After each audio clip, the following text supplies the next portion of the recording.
Okay देखो थोड़ा सा डिले हुआ है, उसके पीछे का रीज़न भी आपके सामने ही है। बस यहाँ पर स्लाइड्स लग चुकी हैं ऑलमोस्ट और क्लास आपकी अबाउट टू बिगिन है। आज हम लोग क्या करने वाले हैं, 18th का मेंस का पेपर 2018 को 18 फरवरी को जो पेपर हुआ था CGL 17 मेंस का, वो वाला पेपर आज हम लोग सॉल्व करेंगे। और इसके क्या क्या पार्ट को सॉल्व करने वाले हैं, पूरा पेपर नहीं सॉल्व करने वाले हैं। जो भी सेंटेंस इंप्रूवमेंट्स पूछे गए थे, जो भी कॉमन एरर्स पूछे गए थे, जो भी fillers fill in the blanks जो भी पूछे गए थे, उनको हम लोग सॉल्व करने वाले हैं। ठीक है, तो सभी लोग प्रिपेयर्ड हो, सभी लोग रेडी हो।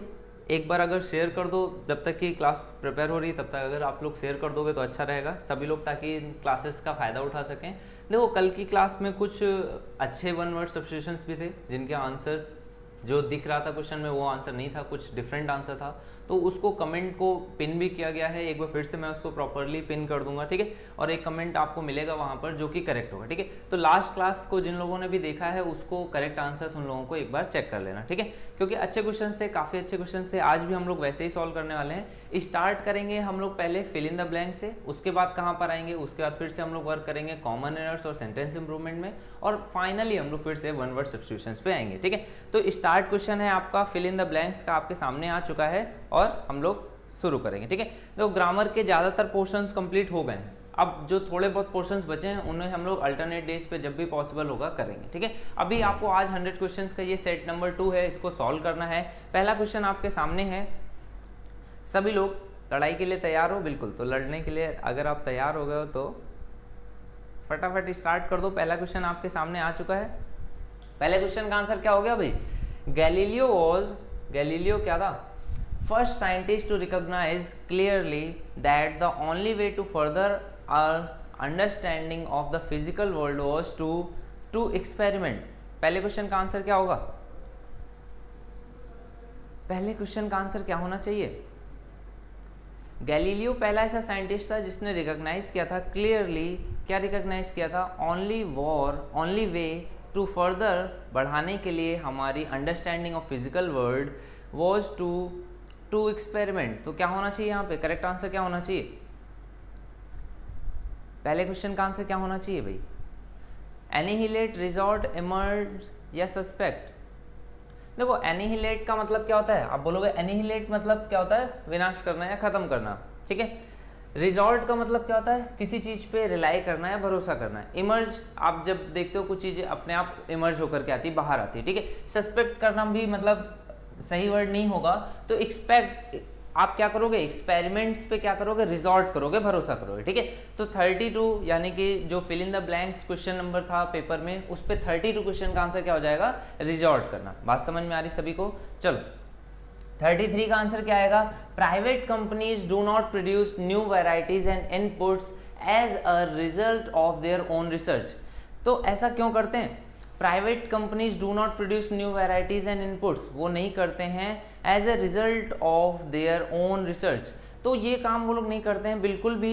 नए do not produce new varieties, क्यों नई वेराइटी नहीं बनाते हैं? तो यहाँ पर पहले तो ये आएगा कि न्यू वेराइटीज एंड इनपुट्स, तो सिंसियर होकर के ऐसा भी नहीं आएगा।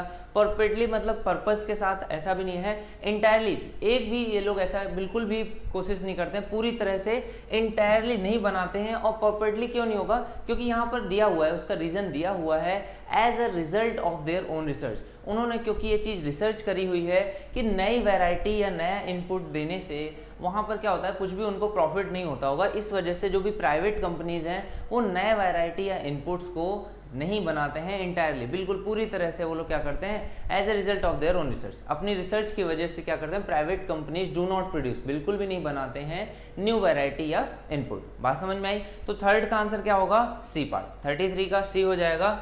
34 का क्या होगा? Environmental protection and management is attracting a lot of attention these days. Environmental protection and management, environmental जो प्रोटेक्शन है और मैनेजमेंट है, ये क्या कर रहा है? Is attracting a lot of attention. तो कितना अटेंशन अट्रैक्ट कर रहा है? अफेक्टेडली होना चाहिए क्या? डिजर्वेडली, ल्यूडली या फिर एक्यूरेटली? तो देखो डिजर्वेडली का मतलब क्या होता है? डिजर्व करता है, जितना वो डिजर्व करता है उतना। डिजर्वेडली मतलब जितना वो डिजर्व करता है उतना अटेंशन अट्रैक्ट कर रहा है, ठीक है। तो environment environmental protection and management क्या कर रहा है, डिजर्वेडली, जितना वो डिजर्व करता है उतना अट्रैक्ट कर रहा है lot of attention this days, ठीक है।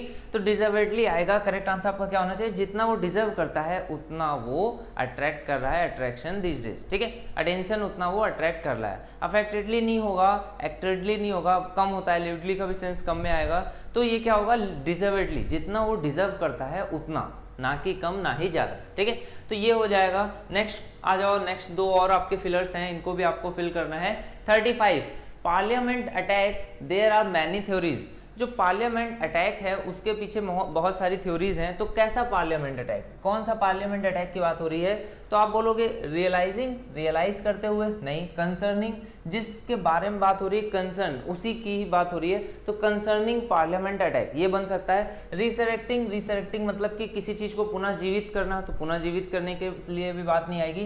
प्लीजिंग का भी सेंस नहीं आएगा, प्लीज करना मतलब किसी को खुश करना, तो यहाँ पे करेक्ट आंसर क्या होना चाहिए, concerning parliament attack there are many theories. तो अगर हम पार्लियामेंट अटैक की बात करें, कंसर्निंग बात करें, तो वहां पर क्या आएगा, उसके लिए बहुत सारी थ्योरीज हैं, ठीक है। तो there are many theories concerning parliament attack. Next क्या है, 36 क्या है, a metrical thinker should always be moving in a direction which is beneficial and have always been right at every.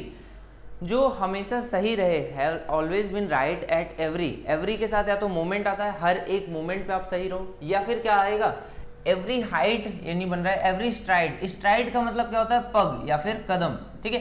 तो हर एक कदम कदम पे अगर आप सही हो तो ये सेंस बन रहा है। एवरी ग्रोथ भी रॉन्ग है, एवरी एड्रेस भी नहीं होगा, तो 36 का क्या हो जाएगा, एवरी स्ट्राइड, हर एक कदम पे जो सही रहे, ठीक है। चलो 37 से आप आंसर्स करना है। अब 37 से क्या आ गई आपकी, कॉमन एरर, ठीक है। आपको एरर इसमें फाइंड आउट करनी है कि क्या एरर होनी चाहिए, सभी लोगों को इसमें एरर फाइंड करनी है।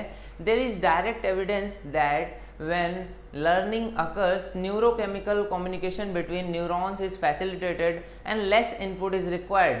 37 क्वेश्चन है ये, as it is question paper है आपका 2017 का मेंस का 18 फेब को जो पेपर हुआ था वो पेपर है ये। 18 फेब का पेपर हम लोग सॉल्व कर रहे हैं, और ऐसे ही करके 100 क्वेश्चंस में और भी कई पेपर्स आप लोग सॉल्व कर जाओगे, आपको पता भी नहीं चलेगा, ठीक है। तो अभी आपको करना क्या है, आंसर करना है 37 से। ये सभी क्या हो जाएंगे, ये सभी आपके कॉमन एरर है, एरर के क्वेश्चंस हैं, इनको आपको बताना, ठीक है। 37 का आंसर क्या होगा, देखो बहुत सारे बच्चों ने करेक्ट आंसर दिया। देखो इसमें दो एरर्स थी, असल में इसमें दो एरर हैं। पहली एरर क्या है कि देयर से स्टार्ट किया गया, सेंटेंस देयर से नहीं स्टार्ट होता है, इस देयर से स्टार्ट होता है, यहाँ पे स्पेलिंग एरर है। दूसरी क्या है, यहाँ पर दूसरी एरर क्या थी, दूसरी एरर है एविडेंस के साथ आया है दैट और व्हेन, एविडेंस दैट और व्हेन आया है, एविडेंस दैट और व्हेन नहीं आएगा, ठीक है। तो दैट और व्हेन ये दोनों कैसे एक साथ नहीं आते हैं ना, ये भी आपको पता है कि दैट और व्हेन एक साथ आ सकता है क्या, नहीं।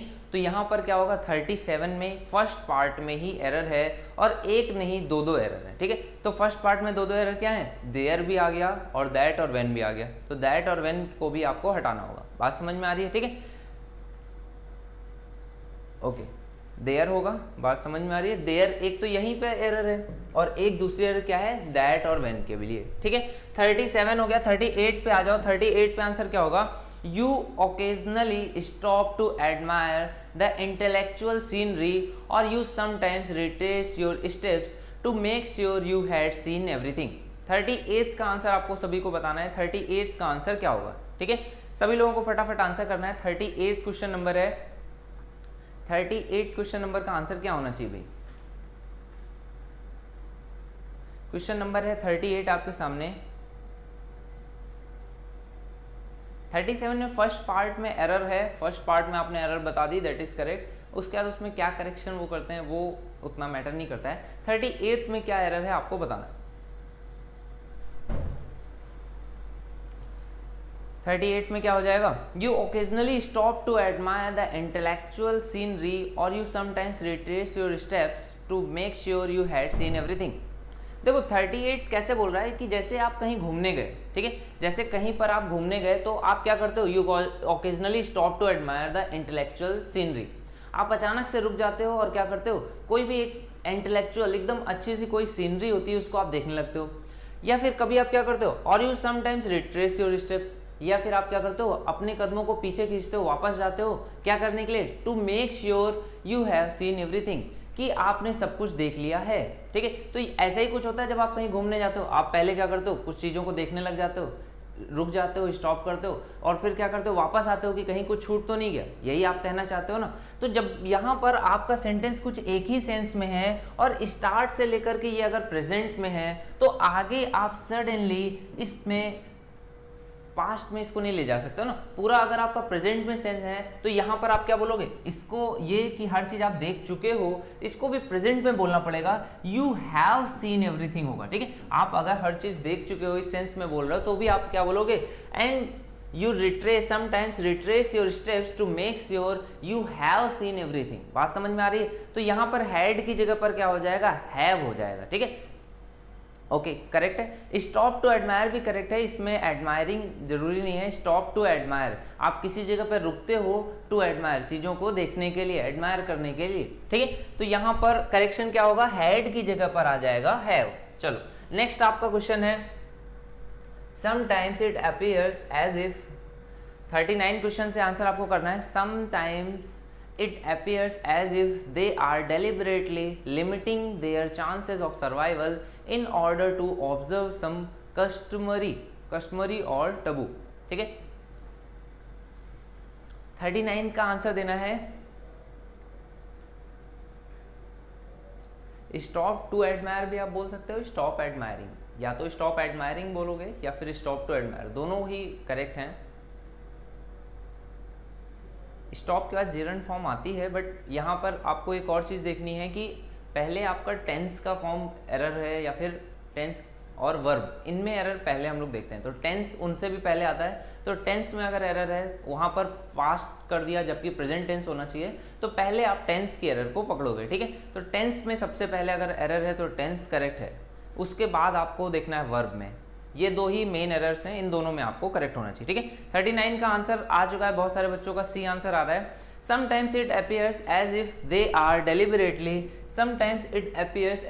deliberately limiting their chances of survival in order to observe some customary। देखो यहाँ पर मैंने एक चीज आपको बताई थी कि जैसे और है या एंड है, ये अगर दो चीजें एक साथ जोड़ते हैं तो जनरली वो दोनों चीजें कैसी होती है, सेम होती हैं। तो यहाँ पर ये जो तबू है ये क्या है, आपका नाउन है। ठीक है, तो यहाँ पे कस्टमरी क्या होगा, कस्टमरी नहीं होगा, यहाँ पर होगा कस्टम। ठीक है, सम कस्टम और टबू। ठीक है, टू ऑब्जर्व सब कस्टम एंड टबू होगा, ना कि कुछ और। ठीक है, तो sometimes it appears as if they are deliberately limiting their chances of survival in order to observe some custom और तबू। ठीक है, तो कस्टम यहाँ पर होगा, ना कि कस्टमरी। ठीक है, तो और है, दोनों तरफ आपको नाउन्स यूज करने पड़ेंगे, तो कस्टम आ जाएगा। ठीक है, ना कि कस्टमरी। बात समझ में आई।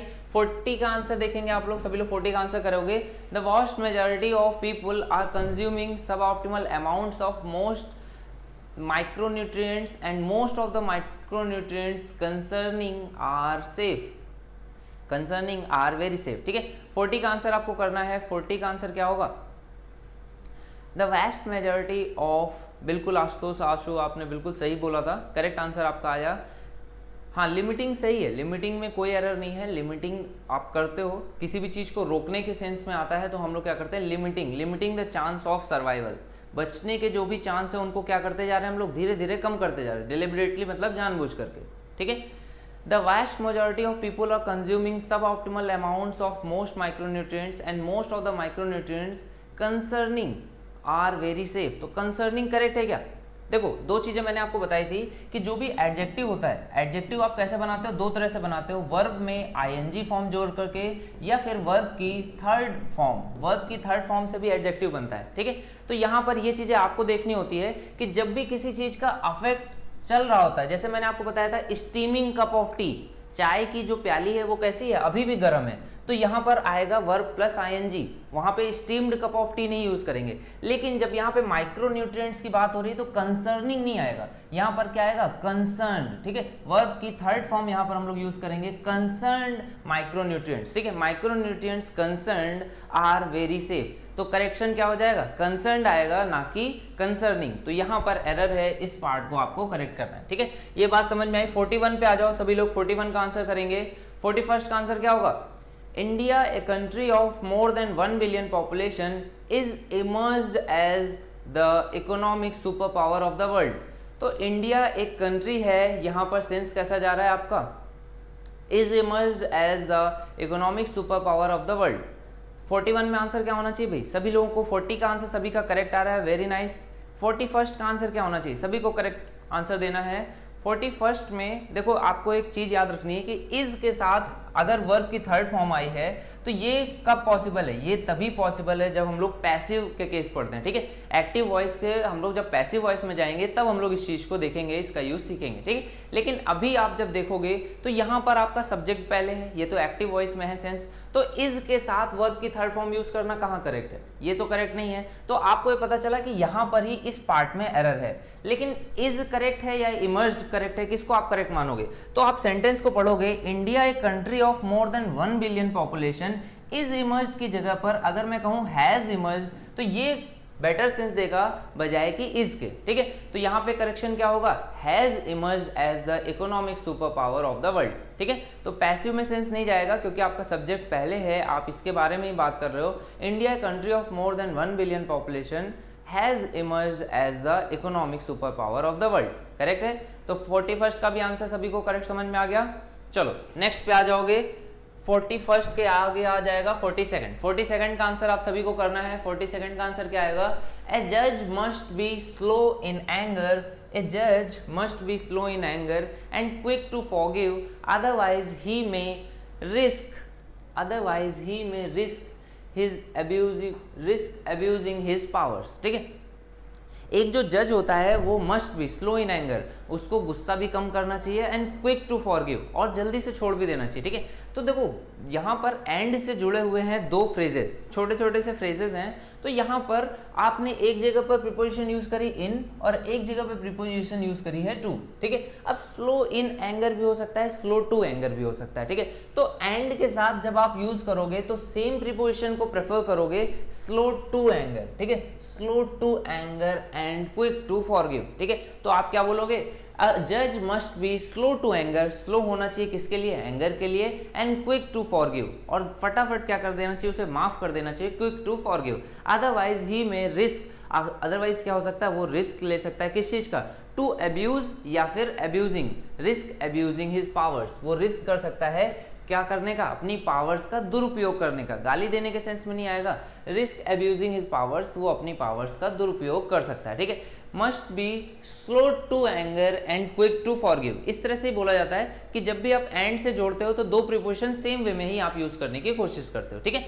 43rd का आंसर क्या हो जाएगा भाई, 43rd का आंसर करो। देखो मॉर्निंग में आप लोग इतने अच्छे से अगर आंसर्स कर रहे हो, जो कि बहुत अच्छी बात है, ये एक परफेक्ट टाइम भी है। देखो मैं आपको बहुत सारी चीजें बताता हूँ, जब भी आप एग्जाम के लिए प्रिपरेशन करते हो ना, तो सेम माहौल में अगर आप प्रिपरेशन कर रहे हो, जिस तरह से आप एग्जाम देने वाले हो, उन्हीं सिचुएशंस को अपने अकॉर्डिंग बना करके प्रिपरेशन कर रहे हो, तो वो आपके लिए बहुत ज़्यादा बेनिफिशियल है। अगर आप मॉर्निंग में उठ करके इस तरह से चीज़ों को कर रहे हो और आपको रिवीजन की जरूरत नहीं है और करेक्ट आंसर्स आपके आ रहे हैं, इट मीन्स आपका एग्जाम भी बहुत अच्छा होने वाला है, आपको उतना प्रॉब्लम नहीं आएगी, ठीक है। तो यहाँ पर भी अगर आप करेक्ट आंसर्स दे पा रहे हो तो इसका मतलब आपकी प्रिपरेशन जो है वो बहुत अच्छे लेवल पे है और ये आपका परफेक्ट रिवीजन भी हो रहा है, ठीक है। यहाँ पर आपको करेक्ट आंसर्स पता भी चल रहा है और आपने क्या गलती करी वो भी आपको समझ में आएगा, ठीक है। चलो, The professor recently describes 1500 tests in which blind people passed through with greater ease than those who could see, ठीक है। तो यहाँ पर देखो रिसेंटली आया, रिसेंटली मतलब अभी अभी दो सेंस में आता है, दो टेंस में आता है। एक तो आता है पास्ट इंडेफिनिट में, एक आता है प्रेजेंट परफेक्ट में, ठीक है। प्रेजेंट परफेक्ट में जो चीज अभी अभी हुई है उसको हम लोग क्या बोलेंगे, प्रेजेंट परफेक्ट में या तो जाएगा या फिर पास्ट इंडेफिनिट में। तो यहाँ पर कौन सा है, यहाँ पर तो कोई भी नहीं है, यहाँ पे तो प्रेजेंट टेंस है। आप इसको क्या करोगे, इसको कन्वर्ट करोगे किसमें, या तो पास्ट इंडेफिनिट में या फिर प्रेजेंट परफेक्ट में, ठीक है। तो प्रेजेंट परफेक्ट टेंस में आप इसको कन्वर्ट करोगे क्योंकि आगे जो टेंस है वो कैसा है, must be pass with is than those who could see, ठीक है। तो दोनों में ही आप कर सकते हो, कोई दिक्कत नहीं है। डिस्क्राइब्ड अगर आप करना चाहते हो तो डिस्क्राइब्ड कर लो, या हैज डिस्क्राइब्ड करना चाहते हो तो हैज डिस्क्राइब्ड कर लो, दोनों सेंस में कोई प्रॉब्लम नहीं। रिसेंटली का जो यूज होता है इसका मतलब क्या होता है, कोई भी चीज जो अभी अभी कंप्लीट हुई है, तो कंप्लीट होने का अगर सेंस आ रहा है तो आप प्रेजेंट परफेक्ट में करते हो, या फिर कोई भी चीज जो पास्ट में हो चुकी है उसके बारे में बात हो रही है तो पास्ट में अगर कोई चीज हुई है तो पास्ट इंडेफिनिट का यूज करते हो। एरर आपको पता चलेगी कहां पर है, फर्स्ट पार्ट में। 44 पे आ जाओ। 44 का आंसर क्या होगा, radium is so expensive that you could be a millionaire if you own only half A pound of it. Radium क्या है, इतना ज्यादा एक्सपेंसिव है, इतना ज्यादा एक्सपेंसिव कि अगर आपके पास उसका कितना हाफ ए पाउंड भी हो ना तो भी आप क्या हो जाओगे, मिलियनेयर बन जाओगे भाई साहब। तो रेडियम बहुत ही अच्छी एक चीज़ है, और आपको पता होना चाहिए कि कोस्टल एरियाज़ में इंडिया के केरल वगैरह में बहुत सारे ऐसे रेडियम, यूरेनियम, ये जो भी तत्व हैं, न्यूक्लियर जिनको बोलते हैं सब्सटेंसेस, ये वहाँ पर पाए जा रहे हैं, ठीक है। तो इंडिया में इनकी काफ़ी अच्छी भरमार है, बट अभी इनका यूज़ करना, यूटिलाइज करना उतना प्रॉपर नहीं आ पाया है, इस वजह से ये चीज़ें हैं, ठीक है। आपको पता होना चाहिए इंडिया और श्रीलंका के बीच में जो राम सेतु है उसके चारों तरफ भी बहुत ज़्यादा रेडियम की मात्रा पाई गई है, ठीक है। तो वहाँ पर भी ये चीज़ें हैं। रेडियम इज सो एक्सपेंसिव, तो इसका आंसर क्या होगा, यहाँ पे करेक्शन क्या होना चाहिए, radium is so expensive that you could होगा क्या, कुड करेक्ट है क्या, आपको ये सेंस जा रहा है कहीं से भी ये पास्ट का है। कैन बी बिल्कुल करेक्ट, आशुतोष आशु बिल्कुल करेक्ट आपके आंसर आ रहे हैं। Radium is so expensive that you could be A millionaire, नहीं यू कैन बी, ठीक है। देखो जनरली आपको यूज कैन का ही करना रहता है, कुड का यूज तब आता है जब आप इसको पास्ट में करो। हाफ ए पाउंड बिल्कुल करेक्ट है, हाफ ए पाउंड में एरर नहीं है। हाफ ए पाउंड हम लोग बोलते हैं इस तरह से, half A pound, half of pound नहीं होता है, हाफ ए पाउंड करेक्ट है, ठीक है। तो यहाँ पे करेक्शन कहाँ पर होगी, can be a millionaire if you own only half A pound of it, ठीक है। तो ये सेंटेंस कैसा है, करेक्ट है। यहाँ पर देखो एक एक्सक्लेमेशन मार्क भी है, तो एक्सक्लेमेशन मार्क के साथ साथ only half A pound of it, ये सेंटेंस कैसा है, बिल्कुल करेक्ट है, इसमें कोई भी प्रॉब्लम नहीं है, ठीक है। कुड की जगह पर आपको क्या करना था, कैन करना था। चलो नेक्स्ट पे आ जाओ, 45 पे आ जाओ। She was so much overwhelmed with her son's devotion and affection that she did distributed all her wealth and property among them. क्या करेक्शन होना चाहिए, क्या आंसर होना चाहिए, She was so much overwhelmed with her son's devotion and affection that she did distributed all her wealth and property among them. उनमें क्या कर दिया, उसने डिस्ट्रीब्यूट कर दिया। तो क्या आंसर होना चाहिए, करेक्ट क्या आंसर होना चाहिए, बिल्कुल करेक्ट आ गया आंसर। देखो मैंने दो चीजें आपको बताई थी जब मैं रूल्स पढ़ा था टेंस के फर्स्ट वीडियो में ही बताई थी। अगर आपका डू या डज आता है तो आप वर्ब में एस या ई एस नहीं लगाते हो, या ये फॉर्म आप यूज ही नहीं करते हो, सिंपल वर्ब की फर्स्ट फॉर्म आती है। इसी तरह से जब आपका डिड आता है तो भी यही करते हो, इसको आप वर्ब की सेकंड फॉर्म यूज नहीं करते हो, ठीक है। तो यहाँ पर अब या तो इसको डिड के साथ डिस्ट्रीब्यूट लिखो, या फिर आप क्या लिख सकते हो, she was so much overwhelmed with her son's devotion and affection that she distributed. Directly आप डिड को भी हटा सकते हो, एरर तो आपकी इसी पार्ट में है, ये आप कंफर्म हो गए थे। डिड का सेंस हम लोग कब करते हैं, जब हम लोग डू या डज या डिड पहले लाते हैं, एम्फेसाइज करने के लिए, प्रेशर बनाने के लिए, दबाव डाल के बताने के लिए कि हाँ ऐसा ही के सेंस में आता है। यहाँ पे उसकी जरूरत नहीं थी, आप डायरेक्टली बोलते हैं डिस्ट्रीब्यूटेड ऑल हर वेल्थ, ठीक है। तो डिड के साथ वर्ब की सेकंड फॉर्म आप यूज नहीं कर सकते हो, यहाँ पर आ जाएगा, यही पार्ट में एरर होगी, ठीक है। चलो नेक्स्ट पे आ जाओगे 46 पे। 46 का आंसर सभी लोगों को बताना है। 46 का आंसर क्या होगा, The viability of multinational corporate system depends upon the degree in which people will tolerate the unevenness it creates. The viability of multinational corporate system depends upon the degree in which, चलो सभी को answer करने हैं। 46 का answer क्या होना चाहिए भाई,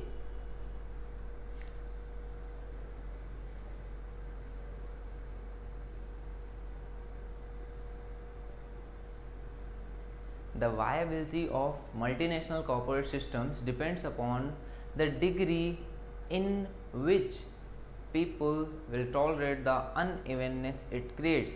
तो क्या करेक्ट आंसर होना चाहिए, 46 का क्या करेक्ट आंसर होना चाहिए, डिपेंड्स ऑन और डिपेंड्स अपॉन दोनों करेक्ट है, उसमें एरर नहीं है। आपको सोचना है थोड़ा सा और ज़्यादा, बहुत करेक्ट पॉइंट पे हो, वहीं पर ही थोड़ी सी और चीज़ आगे सोचनी है। Depends upon the degree in which की जगह पर इसको करेक्शन आप कैसे करोगे, to which. Depends upon the degree to which people will tolerate the unevenness it creates. The viability of the multinational corporate systems depends upon the degree to which होता है, ठीक है। यहाँ पर क्या आएगा, degree to which people will tolerate the unevenness is scarce, ठीक है। तो टू आना चाहिए, करेक्ट आपका होना चाहिए टू, ठीक है। चलो नेक्स्ट पे आ जाओगे। They even tried to smuggle bits of jazz into serious music as that the composer could somehow survive. They have even tried to smuggle bits of jazz into serious music as that the composer could somehow survive. To which होना चाहिए, to विच जिन भी बच्चों का आ रहा है बिल्कुल correct है। To क्यों आएगा, देखो जब भी किसी डिग्री की बात करते हैं, डिग्री टू विच, किस डिग्री तक, किस लेवल तक हम लोग उन चीज़ों को संभालेंगे, तो डिग्री इन विच नहीं, डिग्री टू विच। आपको बताना है वायबिलिटी, कितना वायबल रहेगा, कितना फिजिबल होगा ये चीज़, क्या चीज़, मल्टीनेशनल कॉर्पोरेट सिस्टम। ये इस बात पे डिपेंड करता है, किस बात पे, depends upon the degree in which नहीं, डिग्री टू विच, किस डिग्री तक पीपल उसको टॉलरेट कर पाएंगे, जो भी अनइवननेस ये क्रिएट करेगा। मल्टीनेशनल सिस्टम्स क्या होते हैं, मल्टीनेशनल कॉर्पोरेट सिस्टम, जैसे आपका कोई कारखाना है, ठीक है, तो मल्टीनेशनल है, बड़ा कारखाना है, तो वो फैक्ट्री है, वो क्या करेगी, कुछ ना कुछ जो भी आपकी, जैसे आपकी अगर पेप्सी की कंपनी होती है, पेप्सी की जहाँ पे भी फैक्ट्री पड़ती है, वो क्या करता है, वहाँ का जो लोकल पानी होता है उसको वो लोग बहुत ज़्यादा, बहुत नीचे तक लेवल उसका गिरा देते हैं, बहुत सारा पानी वो क्या करते हैं, कंज्यूम करते हैं उसको बनाने के लिए, क्या, सोडा वाटर, ठीक है। तो वहाँ के लोगों का जो पानी का लेवल होता है, उस जगह का जो लेवल होता है वो गिर जाता है। तो ये क्या हुआ, अनइवननेस क्रिएट हुई ना, इवन डिस्ट्रीब्यूटेड था पानी, एक जगह से पानी बहुत सारा निकाल लिया गया, तो पानी क्या होगा, वहाँ पे कमी पड़ेगी।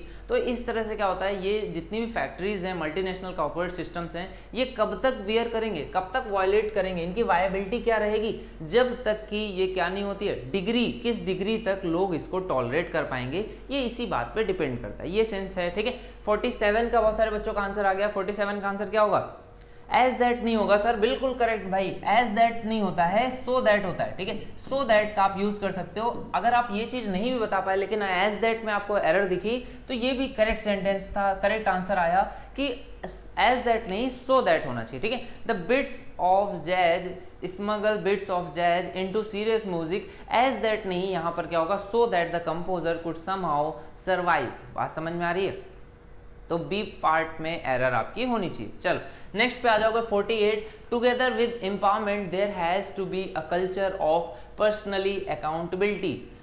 देखो अकाउंटेबिलिटी जो होती है, ये होती है जिम्मेदारी, इसको हम लोग बोलते हैं नाउन। ये क्या है, अकाउंटेबिलिटी होती है नाउन। देखो जिन भी बच्चों का आंसर आ जाए ना, वो आप लोग नेक्स्ट क्वेश्चन पे आ जाया करो फटाफट, नेक्स्ट क्वेश्चन को ट्राई कर लिया करो, ताकि मैं जब भी आऊं तो फटाफट आप लोगों के आंसर्स को करेक्ट बताऊं कि क्या करेक्ट है क्या नहीं, ठीक है। तो 48 का आंसर क्या होगा, अकाउंटेबिलिटी क्या है, नाउन है। Together with empowerment that there has to be a culture of personally, personally यहाँ पर यूज हुआ है, और यहाँ पर यूज हुआ है अकाउंटेबिलिटी। पर्सनली अकाउंटेबिलिटी नहीं होती, पर्सनल अकाउंटेबिलिटी। बिल्कुल करेक्ट आंसर आया आपका सोरम शोवी।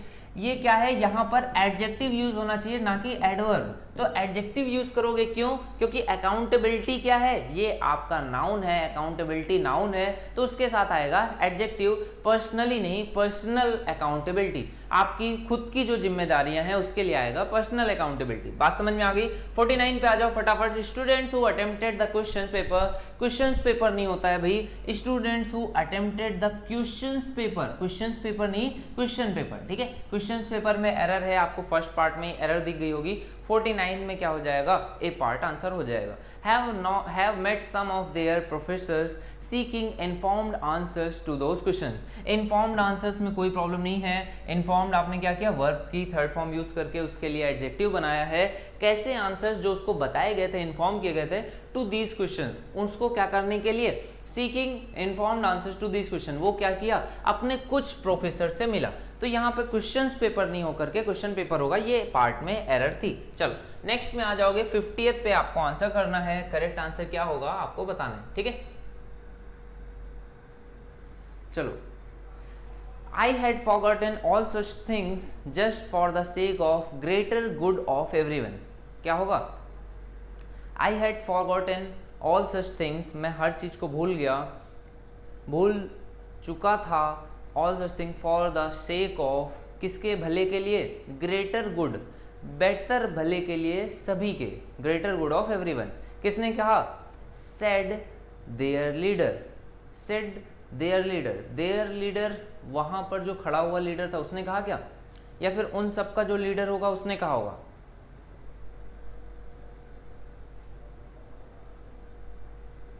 their leader करेक्ट होगा क्या?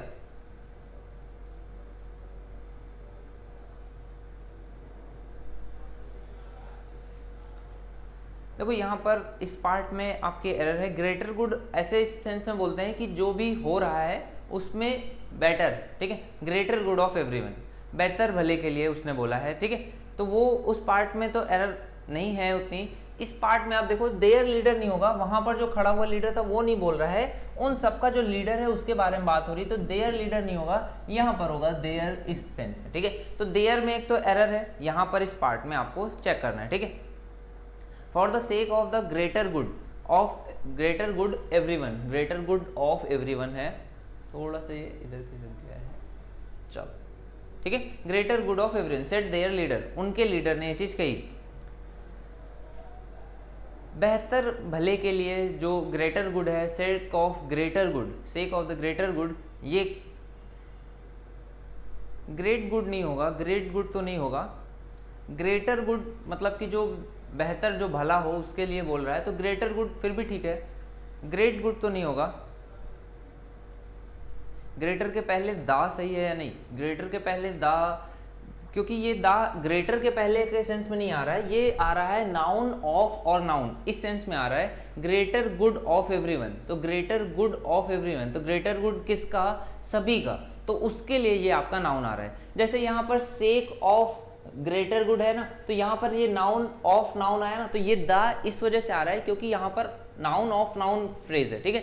इसी तरह से यहाँ पे जो दा है वो ग्रेटर के लिए ना आकर के ग्रेटर गुड के लिए आ रहा है. ये जो दा है भाई, आप ये लोग इस पे कंफ्यूज मत हो कि ये दा इसके लिए आ रहा है, ऐसा नहीं है. ये दा आपका आ रहा है ग्रेटर गुड के लिए, ठीक है. ये गुड के लिए आ रहा है, ना कि आपके ग्रेटर के लिए. तो यहाँ पर ये चीज है ना कंपैरेटिव इस वजह से है कि जो भी चीजें पहले हो रही थी उससे बेहतर होगा, ठीक है, इसलिए है. ओके, 51 का आंसर क्या होगा? The buttressing the confidence in the economy are the findings in the survey which posits an improvement in the infrastructure sectors. ठीक है.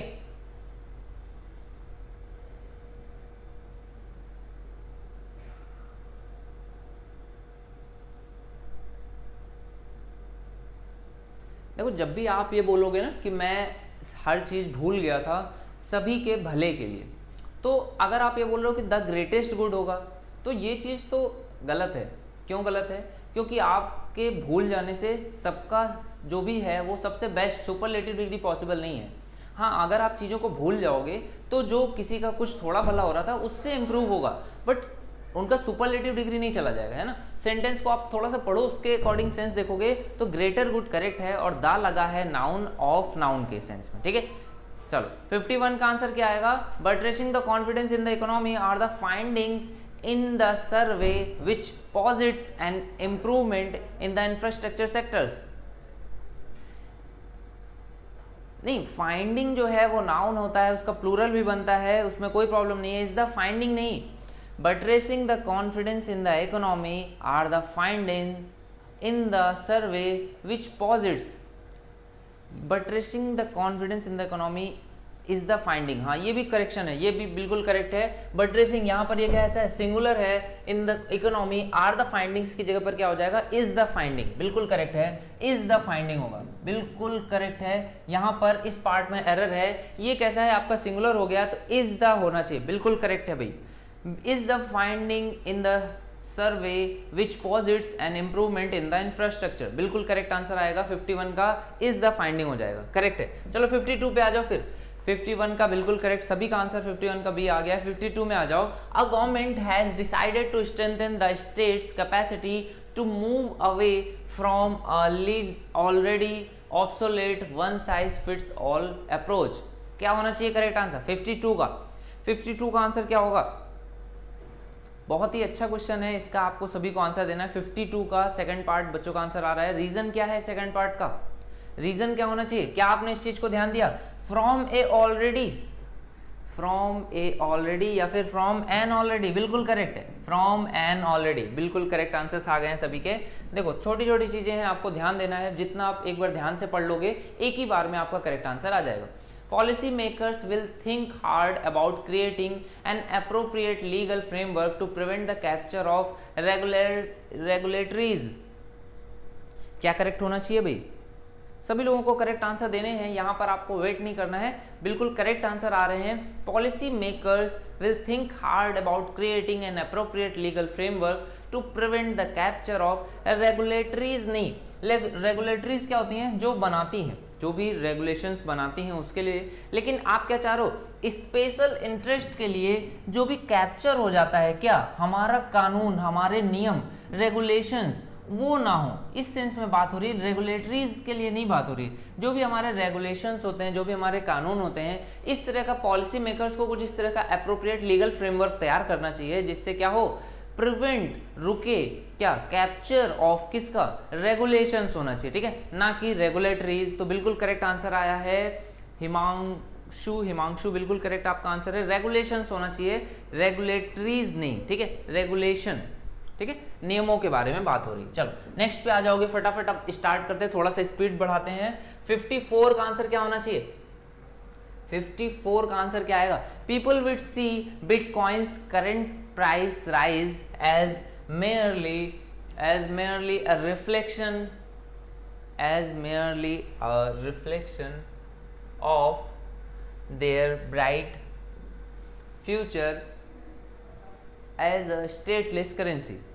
चलो इसका आंसर आपको बताना है क्या होगा। 54 का आंसर क्या होना चाहिए? देखो यहाँ पे बात किसके बारे में हो रही है? पीपल विल सी, लोग देखेंगे किसको? बिटकॉइंस करंट प्राइस, जो उसका प्राइस राइज हुआ है उसको, एज मेयरली ए रिफ्लेक्शन, किस चीज का? Reflection of bright future. अब ये ब्राइट फ्यूचर किसके बारे में बात हो रही है? ब्राइट फ्यूचर किसका है? बिटकॉइन के करंट प्राइस है, बिटकॉइन की बात हो रही है ना। तो बिटकॉइन क्या है? लिविंग है या नॉन लिविंग है? तो आप बोलोगे नॉन लिविंग है। और नॉन लिविंग के साथ साथ ये जो बिटकॉइन है ये सिंगुलर है या प्लूरल है? तो आप बोलोगे सर सिंगुलर है, किसी कंपनी के बारे में बात हो रही है, बिटकॉइन नाम की कोई कंपनी होगी या फिर वैसा कुछ होगा। तो अगर ये सिंगुलर है तो their price, their bright future होगा या इट्स ब्राइट फ्यूचर होगा? तो आप कहोगे सर इट्स ब्राइट फ्यूचर होना चाहिए, क्योंकि बात तो बिटकॉइन की हो रही है। बिटकॉइन एक कंपनी है, ठीक है, या फिर एक करेंसी का एक टाइप है, नया टाइप है। तो यहां पर क्या हो जाएगा? People would see Bitcoin's current price rise as merely a reflection of their need of its bright future as a stateless currency। बात समझ में आई? तो करेक्शन कहाँ पे आएगा? देयर की जगह पर आएगा इज, ठीक है। चलो 55 का देखो, 55 में क्या होगा? देखो भाई कुछ एक आध चीजें आपको बताता हूँ जिससे आपकी एरर इंप्रूवमेंट बहुत अच्छी हो जाएगी।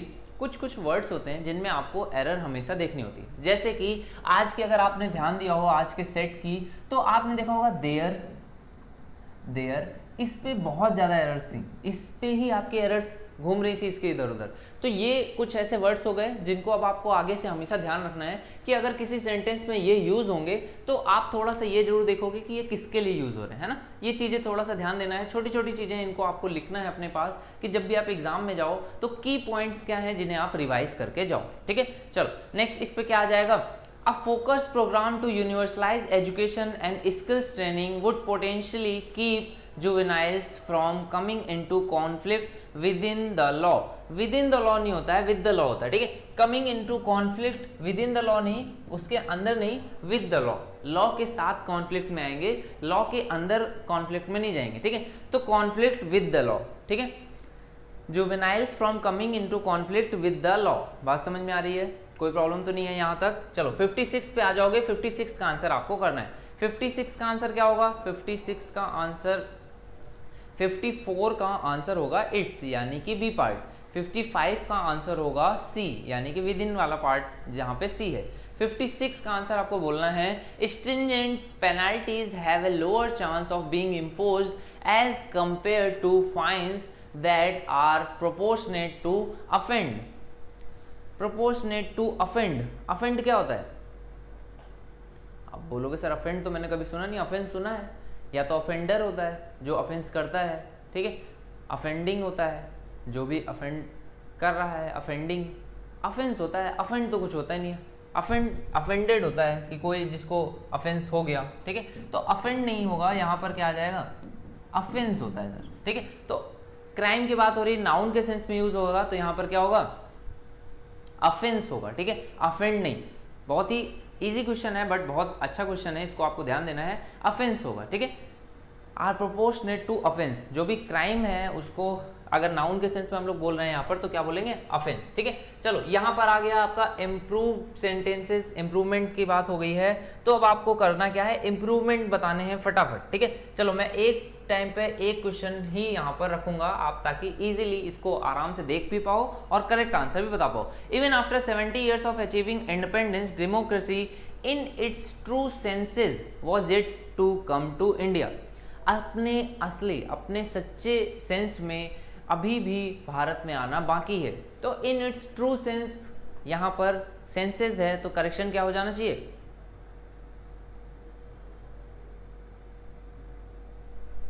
55 में बच्चे का एक क्वेश्चन आ रहा है, 55 में फोकस प्रोग्राम यूनिवर्सल एंड भाई स्किल्स है, स्टिल्स नहीं है, स्किल ट्रेनिंग को स्किल्स ट्रेनिंग बोल रहे हैं, स्टिल्स नहीं है। दीप शिखा 7 अगस्त, देखो यहाँ पर स्किल्स ट्रेनिंग है, स्टिल्स नहीं है, थोड़ा सा आपको शायद जूम इन करना चाहिए था, मुझे दिखा नहीं क्वेश्चन, स्टिल्स नहीं है, स्किल्स है, ठीक है। Even after 70 years of achieving independence, democracy in its true senses, in its true sense नहीं होता है, in its true sense होगा, true senses नहीं आएगा, sense है आपका, sense senses नहीं करोगे आप, true sense आएगा, ठीक है। तो ये क्या हो जाएगा आपका, in its true sense, okay, true sense आएगा, करेक्ट आंसर हो जाएगा first part. Okay, next question पे आ जाओ, इजी क्वेश्चन था, रियल सेंस भी बहुत सारे बच्चों को लग रहा होगा कि सर रियल सेंस में होना चाहिए, देखो रियल सेंस में नहीं होगा, ट्रू सेंस में होगा, अपने जो सच्चे सेंस में आए बात, ठीक है। ट्रू सेंस का ज़्यादा यूज होता है, रियल सेंस का कम यूज होता है, ठीक है। रियल सेंस का उतना यूज नहीं होता है, ट्रू सेंस ज़्यादा यूज होता है, ठीक है। चलो 93 का आंसर चाहिए, 93 का फटाफट आंसर आपको करना है। 93 का आंसर क्या होना चाहिए, the right to choice of Aadhaar holders, ये आधार होल्डर्स अलग अलग है, ठीक है, who do not want to link their accounts may move up for a decision। क्या कर सकते हैं, ये बात कुछ ऐसी है कि लॉ में बात हो रही है कोर्ट के अंदर कि राइट टू चॉइस, ये राइट टू चॉइस के अंदर में बात करी जा रही है। रियल सेंस और ट्रू सेंस में कंफ्यूजन हो रहा है, बिल्कुल ठीक बात है, हो रहा होगा, मुझे भी होगा अगर मैं एग्जाम में बैठा हूं तो। देखो बहुत सिंपल सी चीज़ मैं आपको एक बताता हूं कि जब आपको दो इक्वल आंसर्स लगे, दो आंसर्स ऐसे लगे कि बिल्कुल करेक्ट हो सकते हैं, दोनों ही चीज़ें करेक्ट हैं, रियल और ट्रू दोनों करेक्ट हैं, तो जो क्वेश्चन में पहले से दिया गया है, जैसे कि क्वेश्चन में आपको क्या दिया गया है, आपको क्वेश्चन में दिया गया है ट्रू सेंसेस, ये एरर इस पार्ट में आपको पता है कहाँ पर, सेंसेस पार्ट में एरर है, तो आप क्या करोगे, इस सेंसेस को करेक्ट करोगे रियल और ट्रू में से। अगर आपने उसने ट्रू पहले से ले रखा है तो आप बस ट्रू को वैसा ही रहने दोगे। आप क्या कहोगे कि सेंसेस में एरर थी तो सेंस होना चाहिए, और ट्रू और रियल दोनों मुझे करेक्ट लग रहे हैं, तो वहां पर ट्रू जैसा क्वेश्चन में था वो मैं वैसा का वैसा ही छोड़ दूंगा, उसमें इंप्रूवमेंट नहीं करूंगा, ठीक है। तो इंप्रूवमेंट वहां पर करते हैं जहां पर नीड होती है, अगर इंप्रूवमेंट की नीड नहीं होगी तो हम लोग उसको वैसे का वैसा ही छोड़ देंगे, ठीक है।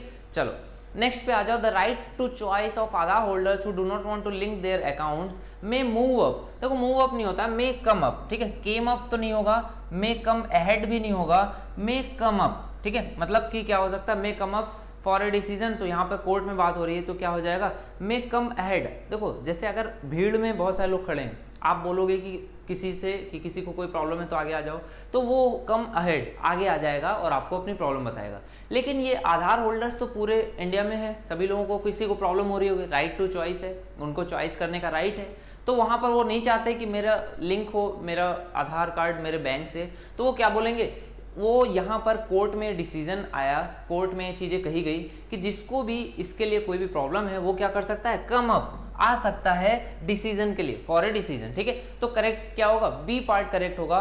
भीड़ में जब किसी को आगे आने के लिए बोलना होता है तब आप बोलते हो मे कम अहेड, ठीक है। और भीड़ में आपको पता है कौन आते हैं, तो भीड़ में तो आप जाओगे नहीं, आप कहोगे मैं कम अप, मैं तो ऊपर ही आऊंगा, आगे नहीं आऊंगा, ठीक है। चलो नेक्स्ट क्वेश्चन का आंसर देना है, they will not be able to enjoy these up and until they part with their personal biometric information to the government.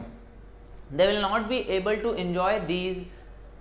क्या होगा, कब तक एंजॉय नहीं कर पाएंगे? अब आपको यहां पर देखो उसने दो ही चॉइसेस दी हैं, क्या क्या, एंड के साथ ही आपको लगाना है। तो एंड के साथ एक जगह पे तो उसने until फिक्स कर दिया है, एक जगह पे until अगर फिक्स कर दिया है तो दूसरा आप क्या लगाओगे, आप बोलोगे क्या, आप बोलोगे सर अनटिल लग ही गया है तो अनलेस और लगा देते हैं और सेंटेंस हो जाएगा कंप्लीट। अनलेस एंड अनटिल बिल्कुल करेक्ट आंसर है सभी लोगों का।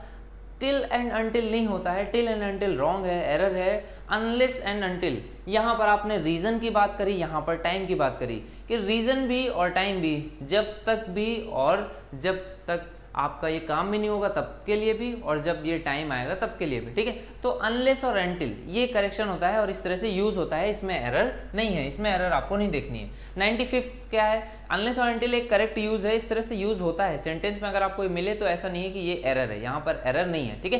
तो 95 का आंसर बताना है, व्हाट इज वर्सर, वर्सर बोल दिया गया तो वर्सर नहीं होता है, वर्स तो अपने आप में ही क्या होती है, कंपैरेटिव डिग्री होती है। व्हाट इज वर्सन नहीं होगा, what is worse, what is worse is that there is, क्या बुरा है, क्या बुरे से भी बुरा है, क्या बदतर है बोलना चाह रहा है। व्हाट इज वर्स, क्या बदतर है, is that there is practically no room for improved relations, for improved relations as long as Mr Gupta keeps the issue floating, जब तक मिस्टर गुप्ता क्या करते रहेंगे, इशू को फ्लोट कराते रहेंगे, बहुत ही बुरी चीज है ये, व्हाट इज वर्स, ठीक है। चलो नेक्स्ट पे आ जाओगे 96, it is one of the adultery, one thing for adultery to get you a divorce and quite some other for it to lead you to incarceration, ठीक है। it is one thing for adultery to get you a divorce and quite some other for it to lead you to incarceration। तो यहाँ पर आपको बताना है quite some other की जगह पे क्या होगा, यहाँ पर बोल रहा है इट इज वन थिंग, ये एक चीज है, और यहाँ पर अब आगे आना चाहिए एंड, तो यहाँ पर दूसरी चीज के लिए बात करेगा, तो क्वाइट अनदर करेक्ट लगेगा आपको, क्वाइट एनी अदर हम लोग यूज उतना करते ही नहीं है, क्वाइट अनदर आएगा, ठीक है। क्या होना चाहिए, सुबह सुबह अगर बफरिंग हो रही है इसका मतलब कुछ एरर है, ठीक है। सुबह सुबह नेट का करेक्ट यूज आपको करना है। क्वाइट अनदर आएगा, 96 का आंसर क्या होगा, क्वाइट अनदर या क्वाइट एनी अदर, क्या करेक्शन होना चाहिए भाई 96 का, सभी बच्चों को क्या लग रहा है, क्वाइट अनदर लग रहा है या फिर क्वाइट एनी अदर। जब बात एक पर्सन की हुई है दूसरे पर्सन की बोलना चाहेंगे तो हम लोग क्या बोलते हैं, अनदर, है ना कि एनी अदर। एनी अदर का आप यूज बहुत कम करते हो, एनी अदर बहुत ही कम, एक पर्सन की बात हुई है दूसरे के लिए अनदर ही आप यूज करते हो, ठीक है। चलो नेक्स्ट पे आ जाओगे 97 पे, perhaps a greater challenge they face is improving the wounds of the civil war, Iraq is divided country today. अब यहाँ पर बोला गया perhaps a greater challenge they face, एक बड़ा चैलेंज वो लोग फेस कर रहे हैं, क्या फेस कर रहे हैं, is improving the wounds of the civil war, improving the wounds of the civil war. अब देखो इम्प्रूविंग और वुंड्स ये दो चीजें हैं जो आपको मैटर करेंगी। आप ऑप्शंस को सभी में देखोगे तो एक जगह पर क्या लिखा हुआ है, एक जगह पर लिखा हुआ है counting the effects of civil war, एक जगह पे लिखा हुआ है curing the aftermaths of civil war, एक जगह पे लिखा हुआ है healing the wounds of the civil war. अब देखो ऐसा नहीं सोचना है कि अगर कंट्री की बात हो रही है सर तो वहां पे वुंड्स नहीं आएगा, देखो ये चीज नहीं है, वुंड्स यूज होता है। जैसे जापान के ऊपर जब हिरोशिमा और नागासाकी में जब अटैक हुआ तो वहां पर बोला गया था कि Japan is very much wounded, ठीक है, तो वहां पर वुंड का शब्द यूज होता है, घायल है, देश के लिए भी यूज हो सकता है, इसमें प्रॉब्लम नहीं है। अब देखो काउंटिंग द इफेक्ट्स, अब ये बात हो रही है कि जो भी कंट्री है परहैप्स से ग्रेटर चैलेंज वो लोग क्या फेस कर रहे हैं उसकी बात हो रही है। Iraq is divided country today, Iraq एक डिवाइडेड कंट्री भी है, तो काउंट कर रहे होंगे क्या वो लोग अफेक्ट को, तो नहीं यार काउंट तो नहीं कर रहे होंगे अफेक्ट को आज बैठ करके। देखो curing the aftermath, curing the aftermath, aftermath मतलब क्या होता है, जो भी चीजें उसके बाद आई, उसके बाद जो भी चीजें हुई उसको क्योर करना, ये एक ठीक सेंस है, लेकिन क्योरिंग द आफ्टरमैथ्स नहीं होना चाहिए, क्योरिंग द वुंड्स होता तो भी चीजें ठीक होती, क्योर करना मतलब सही करना, लेकिन healing the wounds of the civil war ये बिल्कुल परफेक्ट है। यहाँ पर क्या होना चाहिए 97 का सी पार्ट आंसर आएगा, हीलिंग द वुंड्स, जो भी वुंड्स हैं उनको हम लोग क्या कर रहे हैं, हील कर रहे हैं, करेक्ट कर रहे हैं। आफ्टर मैथ्स मतलब क्या होता है, रिपरकशंस या जो भी आपके परिणाम हुए उनको क्योर आप नहीं कर सकते हो, वो परिणाम आ गए हैं, ठीक है। तो क्योर और आफ्टर मैथ का जो सेट है ना वो परफेक्ट नहीं है, इस वजह से आप क्या बोलोगे, आप बोलोगे healing the wounds. After math मतलब कि जो भी रिजल्ट है, जो भी आपके परिणाम है, ठीक है। ओके, हीलिंग द वुंड्स आपका करेक्ट आएगा। सभी बच्चों का आंसर ऑलमोस्ट करेक्ट थे, उतना ज्यादा एक्सप्लेनेशन देने की जरूरत थी नहीं। ओके, चलो 98 का आंसर आप लोगों को करना है फटाफट। 98 का आंसर क्या आ जाएगा, what if the government itself fails to tackle that divisions and lets parts of the country drift into anarchy again. तो यहाँ पर आपको देखो बहुत ज्यादा कई बार क्या होता है, पूरा सेंटेंस पढ़ने की जरूरत ही नहीं होती है, आपको ब्रैकेट में पार्ट दिया हुआ है, ठीक है। उसमें क्या हो जाएगा, टू टैकल द डिविजन्स,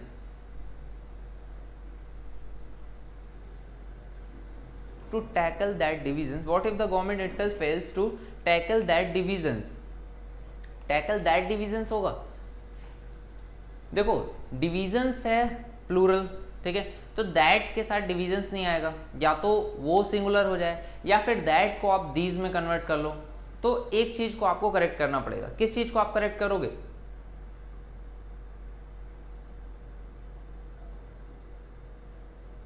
आप डिविजन्स तो करेक्ट है, आप क्या करना चाहोगे, दैट को हटाना चाहोगे, दैट की जगह पर क्या लाना चाहोगे, दीज लाना चाहोगे, तो ये पार्ट क्या हो जाएगा correct, to tackle these divisions, ठीक है।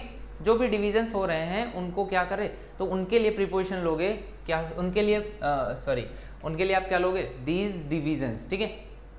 डिटर्मिनर आप इनको बोलोगे, डिटर्मिनर इनके लिए आप लोगे, किसके लिए, प्लूरल के लिए, तो क्या आ जाएगा दीज, ठीक है।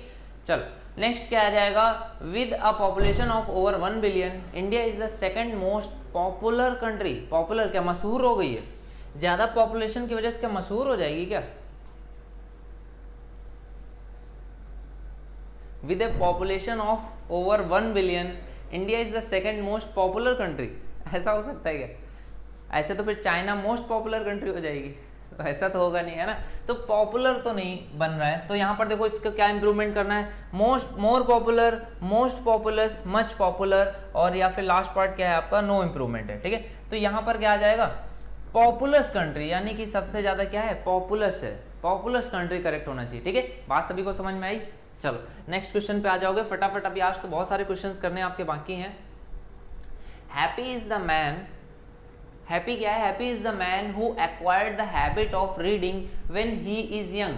तो आपको बताना है हु एक्वायर्ड। अब देखो यहाँ पर यूज हुआ present tense, he is young, अगर वो प्रेजेंट टेंस बाद में आ रहा है और अगर आपने यहाँ पर पहले ही क्या किया, पास्ट टेंस का यूज कर लिया, अगर आपने पहले ही पास्ट टेंस का यूज कर लिया तो फिर क्या हो जाएगा, आपको यहाँ पर करेक्शन करना पड़ेगा, वो आप कर नहीं सकते हो, तो इसके लिए आपको क्या करना पड़ेगा, इसी पार्ट में आपको करेक्शन करना पड़ेगा। क्या बोलना पड़ेगा, आप बोलोगे हु एक्वायर्ड नहीं हो सकता, पास्ट टेंस में नहीं जा सकता, प्रेजेंट टेंस में रहेगा, और मैन है, सिंगल है, तो एक्वायर्स, ठीक है। हु के साथ जो भी आपका आएगा पार्ट उसी में ही आप एरर ढूंढोगे, तो ये क्या हो जाएगा, happy is the man who acquires the habit of reading when he is young, ठीक है। हु एक्वायर्स हो जाएगा, पास्ट में नहीं होगा, नो इंप्रूवमेंट नहीं जाएगा क्योंकि आगे एरर है, ठीक है। चलो नेक्स्ट बोलो, नेक्स्ट क्या होगा, C is expected to be a candidate of continuity and is also expected to take a stand for radically economic transformation। radically economic transformation होता है क्या, या फिर radical economic transformation होता है, तो आप बोलोगे sir radical economic transformation, radical economic transformation होता है। अगर कुछ भी नहीं दिख रहा है तो आप मेरे को बताओ ना भाई, मैं आपको कुछ भी क्या सब कुछ दिखा दूंगा, पूरी दुनिया यहीं पर ही है, सब कुछ यहीं पे दिखेगा, आप बोलो तो सही, आप बताओ कि आपको क्या प्रॉब्लम आ रही है, यहाँ पर पूरी दुनिया है, बस अब आपको इतना ही पार्ट देखना है और इसमें ही आपको बताना है क्या करेक्शन होना चाहिए। Radically economic transformation, radically economic transformation होगा या फिर रेडिकल इकोनॉमिक ट्रांसफॉर्मेशन होगा, तो आप बोलोगे रेडिकली नहीं होता है, रेडिकल होता है, तो radical economic transformation, radical economics नहीं होगा, इकोनॉमिक होगा, यहाँ पर भी इकोनॉमिक्स आ गया है, तो क्या हो जाएगा, रेडिकल इकोनॉमिक ट्रांसफॉर्मेशन, ठीक है। तो रेडिकल इकोनॉमिक ट्रांसफॉर्मेशन हो जाएगा। चलो नेक्स्ट क्वेश्चन पे आ जाओगे, नेक्स्ट क्वेश्चन का आंसर देना है आप सभी को 102। करेक्ट आंसर क्या होगा,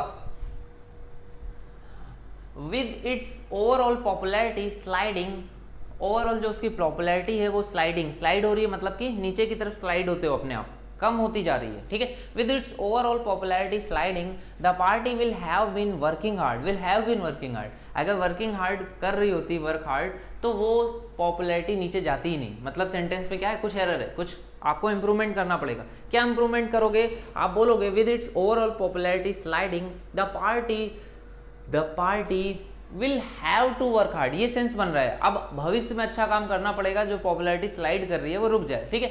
the party will have to hardly work, ये काम उन्होंने कर रखा है, हार्डली वर्क किया, बहुत कभी कभार वर्क किया, ठीक है। ये भी सेंस आपको पता है, ये रॉन्ग हो जाएगा। The party will have to work hardly, ये भी रॉन्ग हो जाएगा। तो करेक्ट आंसर क्या हो जाएगा, party will have to work hard. 102 का ए पार्ट आंसर आ जाएगा, करेक्ट आंसर हो जाएगा। नेक्स्ट क्वेश्चन पे आ जाओगे आप लोग, नेक्स्ट क्वेश्चन पे आ जाओगे और आंसर करोगे 103 का। 103 क्वेश्चन का आंसर करना है आप सभी को। 103 का आंसर क्या आएगा, the state has declined negotiate declined नहीं होता है, डिक्लाइंड कर दिया तो क्या डिक्लाइन किया होगा, निगोशिएट तो वर्ब है, आपने यूज किया है, उसके पीछे एडजेक्टिव, तो एडजेक्टिव किसके साथ आता है, प्रीपोजिशन के साथ आता है क्या। तो स्टेट ने क्या किया, स्टेट हैज डिक्लाइंड। अब या तो आप इसमें डिक्लाइंड निगोशिएशन करते तो एक सेंस बनता, या फिर क्या बनता, the state has declined to negotiate, to करके वर्ब लगा देते, ठीक है। तो देखो यहाँ पर इन लोगों ने क्या किया, टू करके नाउन लगा दिया, तो ये तो एरर कर दी। डिक्लाइन टू निगोशिएटिंग, ये भी एरर है। डिक्लाइन टू निगोशिएट, टू करके वर्ब लगाया तो करेक्ट है। तो 103 का क्या आ जाएगा, सी पार्ट आ जाएगा करेक्ट आंसर, ठीक है। चलो नेक्स्ट क्वेश्चन पे आ जाओ, मजे से पढ़ते रहो, ये सब चीजें हैं, आपको प्रैक्टिस करनी है इन्हीं चीजों की, साथ ही साथ प्रैक्टिस करोगे मजा भी आएगा और चीजें आपको याद भी होती चली जाएंगी। The state has declined negotiate, ये तो क्वेश्चन रिपीट हो गया, ये तो क्वेश्चन दो बार रिपीट हो गया, तो आपको रिपीट क्वेश्चन नहीं करना है, एग्जाम में भी रिपीट होंगे, सेम आंसर मार के निकल जाना, ठीक है।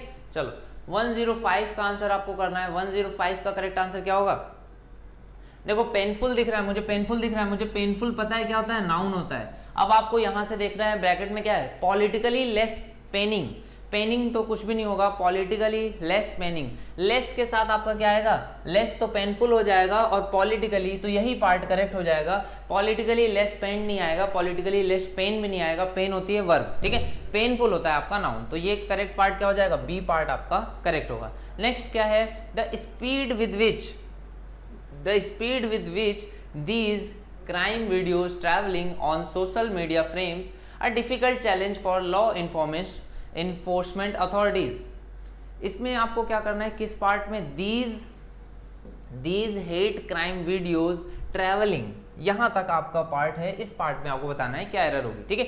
The speed with which these hate crime videos traveling, तो यहां पे इसको करेक्शन क्या करोगे, जिस रफ्तार से, जिस गति से ये हेट क्राइम वीडियोस, जो हेट क्राइम वीडियोस होते हैं वो जिस रफ्तार से चल रहे हैं on social media frames, a difficult challenge for law enforcement authorities, ये बहुत बड़ा एक डिफिकल्ट चैलेंज होने वाला है किनके लिए, लॉ इन्फोर्समेंट अथॉरिटीज़ के लिए, ठीक है। तो करेक्शन क्या हो जाएगा, these hate crime videos travel, चलते हैं, जिस रफ्तार से ये लोग फैलते हैं, जिस रफ्तार से ये शेयर होते हैं, एमएमएस वगैरह जिस रफ्तार से बनते हैं, ये यहाँ पर बात हो रही है तो प्रेजेंट टेंस की बात हो रही है, मतलब करते हैं, होते हैं की सेंस आएगा, तो ट्रैवल होगा, ट्रैवल्ड नहीं होगा। दिस हेट, दिस भी नहीं आएगा, क्राइम वीडियोस की बात हो रही है तो इसके साथ दिस तो नहीं लगेगा, यहाँ पर ट्रैवल्ड नहीं आएगा, ये पार्ट आपका करेक्ट हो जाएगा, this hate crime videos travel. बात समझ में आ रही है, 105 का ए पार्ट आ जाएगा, सभी का आंसर करेक्ट आ रहा है, सभी बच्चे इस बार सिलेक्शन लेने के लिए एकदम फुल्ली प्रिपेयर्ड हैं, पूरा बैग वगैरह पैक करके बैठे हो आप लोग, है ना, जल्दी से सिलेक्शन हो, आपकी सिटी आपको मिले और जो भी डिजायर्ड पोस्ट है वो भी आपको मिले, ठीक है। Not only do they heighten anxieties among the targeted groups, rather also targeted groups, यहाँ से आपका ब्रैकेट स्टार्ट हो गया है, rather also groups, rather also they, यहाँ तक आपका ग्रुप है, risk giving the unacceptable a perverse acceptability, यहाँ पर आप बहुत इजीली आंसर कर पा रहे होगे, ओके। 106 करेक्ट आंसर क्या होना चाहिए अभी, 106 का आंसर क्या आ जाएगा, फटाफट आंसर करना है। नॉट ओनली के साथ आपका क्या आता है, नॉट ओनली के साथ क्या आता है, ये तो कंफर्म आपको पता है, नॉट ओनली के साथ आता है बट ऑल्सो, तो बस बट ऑल्सो देना है, देन ऑल्सो नहीं होगा, इवन ऑल्सो नहीं होगा, बट ऑल्सो है, यही पार्ट आपका आंसर हो गया, ठीक है। जैसे हम लोग करते हैं ना मैथ्स में कि कुछ चीज़ें तो पता ही होती है कि इसकी वैल्यू ऐसी आती है, तो बस ऐसे ही है, नॉट ओनली के साथ बट ऑल्सो है, एकदम सिंपल है, सी पार्ट आंसर है, पूरा पढ़ना भी नहीं है, ठीक है। चलो नेक्स्ट क्वेश्चन पे आ जाओगे। नेक्स्ट क्वेश्चन क्या है, it called for an end to discrimination based at gender. तो डिस्क्रिमिनेशन बेस्ड एट जेंडर नहीं, ऑन जेंडर होता है, बेस्ड ऑन हम लोग यूज करते हैं, और दूसरा क्या है, for an end to discrimination based on gender. तो करेक्ट आंसर क्या हो जाएगा, बेस्ड ऑन जेंडर, ठीक है, बेस्ड ऑन जेंडर आंसर आएगा। 107 का आंसर क्या आ जाएगा, बी पार्ट आंसर आना चाहिए सभी बच्चों का, सभी का आंसर 107 का बी पार्ट आ गया होना चाहिए, इस टाइम तक सभी का आंसर आ जाना चाहिए था। चलो 107 का आंसर आ गया आपका बी पार्ट, ठीक है, यहाँ तक कोई दिक्कत तो नहीं है। 108 का आंसर करोगे, 108 का फटाफट आंसर क्या होगा, हाँ इंग्लिश में मैथ लगा दो, मैथ में इंग्लिश लगा दो, सब कुछ जहाँ जो मन करे लगा दो, ठीक है। चलो, the centre should revisit their draft and incorporate the inputs of report submitted by the standing committee and an expert panel. तो यहाँ पर देयर यूज हुआ है, सेंटर शुड विजिट, सेंटर को क्या करना चाहिए, फिर से विजिट करना चाहिए, किसको, देयर ड्राफ्ट होगा, दीज ड्राफ्ट होगा, इट्स ड्राफ्ट होगा, या इट की पावर इट अपॉस्ट्रोफी एस होगा। देखो यहाँ पर मैं इसको अपॉस्ट्रोफी एस को क्या बोलता था, इट की पावर एस यहाँ पूरी तरह से मैथ लग चुकी है। चलो इट्स हो जाएगा, क्या होगा, इट होगा, क्योंकि सेंटर की बात हो रही है, उसको सेंटर के लिए यूज हो रहा है ना, तो नॉन लिविंग है और सिंगुलर है, तो क्या हो जाएगा, इट्स हो जाएगा, ठीक है। और इट्स ये चीज संभव नहीं है, ये पॉजेसिव नहीं बनता है, अगर इट्स ऐसे लिखा भी है तो इसका मतलब क्या होता है, इट इज, ठीक है, उसका नहीं होता है, ये इट इज है, ठीक है, इट इज को शॉर्ट फॉर्म में इट्स लिखते हैं। 108 का सभी का आंसर आ गया है। 109 पे आ जाओ, फटाफट आंसर दोगे। 109 का आंसर क्या आ जाएगा, 109, even after putting his body and soul, if he fails to achieve victory, he will not have any authority above others. तो यहाँ पर क्या होगा, even after putting his body and soul, if he fails to achieve victory, he will not have any authority above others. तो एक तो ये चीज़ समझो कि अथॉरिटी जो होती है वो किसी के ऊपर होती है, above others, तो यहाँ पर इसको above ऊपर के सेंस में हम लोग कैसे लेते हैं, ओवर अदर्स, किसी के ऊपर, ठीक है, तो ओवर अदर्स होता है ना कि अबव अदर्स। तो अथॉरिटी हमेशा ओवर अदर्स होती है, जो भी आपको पावर मिलेगी, आपके अंडर में बहुत सारे वर्कर्स होंगे, आप ऑफिसर होंगे तो आपके अंडर में बहुत सारे छोटे छोटे ऑफिसर्स होंगे, उसके अंडर में कुछ स्टाफ होगा, तो आपको अथॉरिटी होगी उनके ऊपर, ओवर अदर्स, ठीक है, तो ओवर का यूज आपको करना है। नेक्स्ट आपका क्या है, नेक्स्ट आपका क्वेश्चन है 110, the purpose of speaking is to communicate, I choose words that are best for the idea I want to convey. I choose, यहाँ पर आई थिंक कुछ आपका करेक्शन करना है आपको, इसमें क्या आ जाएगा आपका करेक्शन कुछ इस तरह से होगा, यहाँ पर इस पार्ट में आपको देखना है, ठीक है, आई चूज वर्ड्स दैट, यहाँ तक that are the best for the best, that are best for the idea, यहां तक आपको इस पार्ट में आपको इंप्रूवमेंट देखना है, ठीक है। The purpose of speaking is to communicate, I choose words that are the best. चलो 110 का आंसर आप सभी का आ जाना चाहिए अब तक, आई चूज होगा या आई चोज होगा। अब आई थिंक आप लोग बात समझ पा रहे होगे, आई चोज होगा या आई चूज होगा 110 का, अब सभी को बात समझ में आई।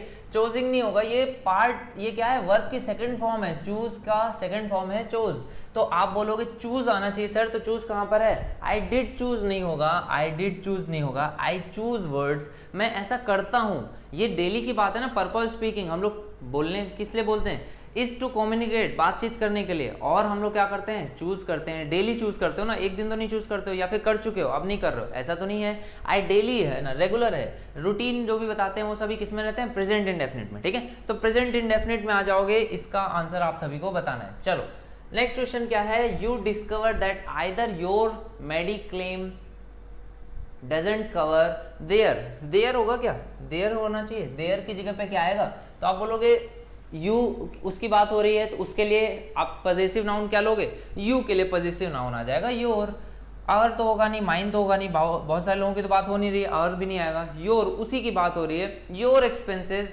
और that you won't get reimbursed because there was no hospitalisation, ठीक है, तो 111 में क्या आंसर आ जाएगा, ए पार्ट आंसर होना चाहिए। चलो नेक्स्ट पे आ जाओगे 112 पे, 112 का आंसर क्या होना चाहिए, सभी लोग आंसर कमेंट करोगे, 112 का आंसर क्या होना चाहिए? ठीक है, 112 का आंसर बताना है आपको। लाइक इंस्टेंस, लाइक इंस्टेंस होता है क्या? 112 में आपको बताना है, आपने आई थिंक ये पढ़ा होगा, ये फ्रेज है। इसका मतलब क्या होता है? हम लोग बोलते हैं ना कि कुछ समय के लिए, अरे मान लो, थोड़ी मेरी बात मान लो, इस समय, तो इस समय के लिए, ठीक है, तो क्या बोलते हो आप? लाइक इंस्टेंस बोलते हो क्या? नहीं, आप बोलते हो फॉर इंस्टेंस, इस समय के लिए मेरी बात मान लो। फॉर इंस्टेंस, इस समय के लिए मान लो, भले ही ये बात गलत हो बट कुछ समय के लिए मान लो, तो आप बोलते हो for instance you can reduce और increase your total deposit amount some time और even change the sum fixed. ठीक है, तो ये आपको इसको देखना है और आप लोगों को ध्यान रखना है। अभी ये लास्ट क्वेश्चन नहीं है, इसके बाद हम लोग वन वर्ड सब्स्टिट्यूशंस भी करेंगे। तो वन वर्ड सब्स्टिट्यूशंस भी अभी एक सर आएंगे, वो इसको फटाफट लगा देंगे, उसके बाद हम लोग वन वर्ड सब्स्टिट्यूशन करेंगे। ठीक है, तो वन वर्ड सब्स्टिट्यूशन आपके लगने वाले हैं, ये लास्ट क्वेश्चन है, इसके आगे वन वर्ड सब्स्टिट्यूशंस आपके लगेंगे। ठीक है, मैं इसको डिलीट कर दूंगा, फिर नेक्स्ट क्वेश्चंस लगाए जाएंगे। चलो, तो ये क्या है? Want to spearhead this campaign is an IT professional known for, ये कुछ नहीं है, इसको आपको ध्यान नहीं देना, known for having working on net neutrality and founded internet freedom foundation।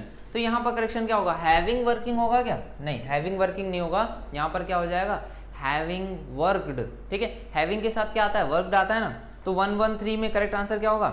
having के साथ कौन सा फॉर्म आएगा? सीजीएल में वोकैब इंपॉर्टेंट है, मोर इंपॉर्टेंट तो नहीं कह सकते, इंपॉर्टेंट है। Grammar is equally important. ठीक है, ग्रामर रूल्स आपको बेसिक आइडिया होना चाहिए। ओके, तो हैविंग के साथ क्या आ जाएगा? वर्किंग ना होकर के हो जाएगा वर्कड। ठीक है, इसके बाद इसको हटा देते हैं और हम लोग क्या करेंगे? इसके आगे वन वर्ड सब्स्टिट्यूशंस करेंगे। सभी लोग तब तक क्या करोगे? थोड़ा सा अगर आपके पास कुछ चीज़ें हैं तो उनको रिवाइज कर लो, और वीडियो अगर पसंद आ रहा है तो ये करेक्ट टाइम है, आप वीडियो को लाइक वगैरह कर सकते हो। ठीक है, थोड़ा बहुत शेयर कर सकते हो अपने फ्रेंड्स के बीच में। कुछ ग्रुप्स होते हैं ना जिसमें अंकल आंटी चाचा चाची सब जुड़े होते हैं, उनको भी देखने को बोल सकते हो कि अगर आपने प्रिपरेशन नहीं करी अपने टाइम पे तो अभी कर सकते हो, वो लोग भी प्रिपरेशन कर लेंगे साथ ही साथ में। जो नए बच्चे हैं, अगर उन्होंने सब्सक्राइब नहीं किया तो सब्सक्राइब भी कर सकते हो आप चैनल को। यहाँ पर चीज़ें आपको प्रोवाइड होती रहेंगी, जो भी आपका एग्ज़ाम आएगा उसके लिए भी प्रोवाइड होगा। जो भी बच्चे 17 के हैं, किन्हीं कारणोंवश अगर उनको उसमें सिलेक्शन नहीं मिल पाया, 18 के लिए प्रिपरेशन कर रहे हो और प्री का एग्ज़ाम देने वाले हो, तो यहाँ पर देखो आपके लिए बहुत सारी चीज़ें अभी हम लोग प्रोवाइड कर रहे हैं। एग्ज़ाम की डेट से लेकर के एग्ज़ाम जब तक एंड होगा उस डेट तक हम लोग बहुत सारी चीज़ें प्रोवाइड करते रहते हैं। ठीक है, तो हाँ, यू आर रेडी? चलो, तो अच्छी बात है। तो हम लोग बहुत सारी चीज़ें प्रोवाइड करने वाले हैं, वो चीज़ें आपके लिए बहुत ज़्यादा बेनिफिशियल होंगी। अगर आप फुली फोकस हो 2018 टीयर 1 के लिए, सीजीएल का जो टीयर 1 होने वाला है उसके लिए, तो आपको फिर चैनल से जुड़े रहना है, क्योंकि अब आगे आने वाले समय में अभी तो जो आप चीज़ें देख रहे हो ये चीज़ें हैं ही, और भी हम लोग इम्प्रूवमेंट करने वाले हैं। ठीक है, आपको मैं एक चीज़ बताता हूँ कि जैसे बहुत सारे मतलब ऑफलाइन स्टूडेंट्स को भी मैं जब पढ़ाता हूँ तो उनकी बात होती थी, तो वो बहुत जगह पर कोचिंग पढ़े थे और उनका क्या रिस्पॉन्स होता था कि सर हम लोगों ने जिन भी कोचिंग्स में पढ़ा है, जो भी पेड कोर्सेज लिए हैं, उससे कहीं बेहतर आप लोग फ्री में देते हो। आपकी जो ऑफलाइन ऐसे ऑनलाइन क्लासेस हैं, इनमें जो भी आप कंटेंट प्रोवाइड कराते हो, मैं किसी भी कंटेंट की बात करूँ, सिर्फ मैथ्स की नहीं, सिर्फ इंग्लिश की नहीं, रीजनिंग की नहीं, आपने जीएस का भी देखा होगा, दुबे सर हैं, बहुत सारे बच्चे हैं जो बोलते हैं कि सर दुबे सर जो कंटेंट फ्री में पढ़ाते हैं वो कंटेंट हम लोगों को पेड कोर्सेज में भी नहीं मिलता है ना। तो इतना अगर बेहतर हम लोग चीज़ें कर रहे हैं तो हम लोगों को रिस्पांस भी अगर अच्छा मिलता है तो और अच्छा लगता है। जैसे दुबे सर की जब भी क्लास होती है, आप लोग वहाँ पर लाइव रहो तो वो उनका भी रिस्पांस क्या होता है, उनको भी बेटर फील होता है। लाइव रहते हैं सर, सभी आप लोगों के सर जो होते हैं वो लाइव होते हैं, आपका कोई भी डाउट आता है, क्वेरी आती है तो आपको बताते हैं। गर्मियों के दिन है, आपको घर से बाहर नहीं निकलना जाना पड़ता है, कहीं पे भी जाना नहीं है, घर पे बैठे रहो अपना एसी में, कूलर में, मज़े से आप चीज़ों को देखते रहो, घर में आप प्रिपरेशन कर सकते हो। ठीक है, गर्ल्स के लिए बहुत ज़्यादा बेनिफिशियल है क्योंकि उन्हें कहीं जाना नहीं होता है और उनको जाने में सबसे ज़्यादा प्रॉब्लम्स भी होती है, फैमिलीज़ भी उनको उतना ज़्यादा अलाउ नहीं करती हैं। तो ये इक्वल अपॉर्चुनिटी प्रोवाइड करने का भी सेंस है कि सभी को इक्वल अपॉर्चुनिटी मिले, सिर्फ गर्ल्स और बॉयज़ को ही नहीं। जो बच्चे पिछड़े हुए हैं, जो बच्चे ऐसी जगहों पर रह रहे हैं जो कोचिंग्स तक जा ही नहीं सकते हैं, जिनके गांव या शहर में कोचिंग है ही नहीं, उनके लिए क्या करना है, तो वो उनके लिए ये प्लेटफॉर्म बहुत ज़्यादा बेनिफिशियल है और इसी मोटिव के साथ इसको ओपन भी किया गया था। देखो मैं बताऊं, मेरा ऐसा कोई मोटिव नहीं था कि मैं यहीं पर रहने वाला हूँ। मेरा तो मोटिव था कि मैं जब तक हूँ तब तक मैं चीज़ें आपको प्रोवाइड कराऊंगा, जो भी मेरी नॉलेज है वो मैं आपको दूंगा। और उसके बाद मैं तो था, मैं गवर्नमेंट जॉब लगेगी मैं तो करने चला जाऊंगा। लेकिन आपके उज्जवल सर थे, उन्होंने बोला कि वो एक छोटा मोटिव हो जाएगा अगर आप यहाँ पर चीज़ों को देखोगे। तो यहाँ पर आप क्या प्रोवाइड करने वाले हो, आप बहुत बड़ी चीज़ प्रोवाइड करने वाले हो, आप एजुकेशन सिस्टम को इम्प्रूव करने वाले हो। जो कोचिंग्स हैं जो लाखों करोड़ों रुपए कमाते हैं, उसके बाद वहाँ के जो हॉस्टल्स की जो फीस है, अगर आप कंपेयर करोगे तो आप देखोगे कि अगर सर ने पेड कोर्स भी लॉन्च किया तो वो कोई उसकी वैल्यू नहीं थी, बहुत एकदम ना के बराबर वैल्यू रही है। आपका उतना तो आने जाने में खर्च लग जाता है अगर आप थोड़ा सा भी बेहतर व्हीकल से जाओगे तो, ठीक है। तो ये आपको इंस्टीट्यूट की जो भी चीज़ें हैं उसको थोड़ा सा समझोगे तो आपको लगेगा कि नहीं यार बहुत ज़्यादा वर्क किया है, सभी लोगों ने बहुत अच्छे से मेहनत करी है, कॉन्टिन्यूस लगे रहे हैं। बहुत सारे लोग हैं यहाँ पर जो अपनी जॉब छोड़ करके आए हैं, बहुत सारे ऐसे लोग हैं जिनको जॉब मिल जाती। शायद उज्जवल सर आप लोगों को पता है वो जाना चाहते तो जा सकते थे, लेकिन वो यहाँ पर रुके रहे, है ना। तो बहुत सारी चीज़ें हैं। गोलू मोलू मैं कहाँ से गोलू मोलू हूँ। हाँ बहुत ज़्यादा, देखो क्लासेस अगर कभी मिस होती हैं तो इसका रीज़न ये नहीं होता है कि हम लोग क्लास लेना नहीं चाहते हैं, ठीक है। उसका रीज़न यही होता है कि हम लोग क्लासेस और प्रिपेयर कर रहे होते हैं और ज़्यादा। देखो अब आपका टाइम जो है वो रिवीजन का चल रहा है ना, तो बचे हुए टाइम में आप कम से कम टाइम में ज़्यादा से ज़्यादा चीज़ें पढ़ सको, ज़्यादा से ज़्यादा चीज़ें अगर आप रिवाइज करोगे तो वो हम लोगों के लिए बेनिफिशियल होगा। हम लोगों को उसमें ज़्यादा खुशी मिलेगी कि जो आपका बचा हुआ टाइम है वो परफेक्ट वे में आप यूटिलाइज कर पा रहे हो, ठीक है। तो यही हम लोगों की भी कोशिश रहती है। बैटरी लो हो गई है तो बैटरी ठीक हो जाएगी, उसमें कोई दिक्कत नहीं है। उसके लिए आपको बिल्कुल परेशान नहीं होना है, आपको बैटरी नहीं लगानी पड़ेगी, ठीक ठीक ठीक।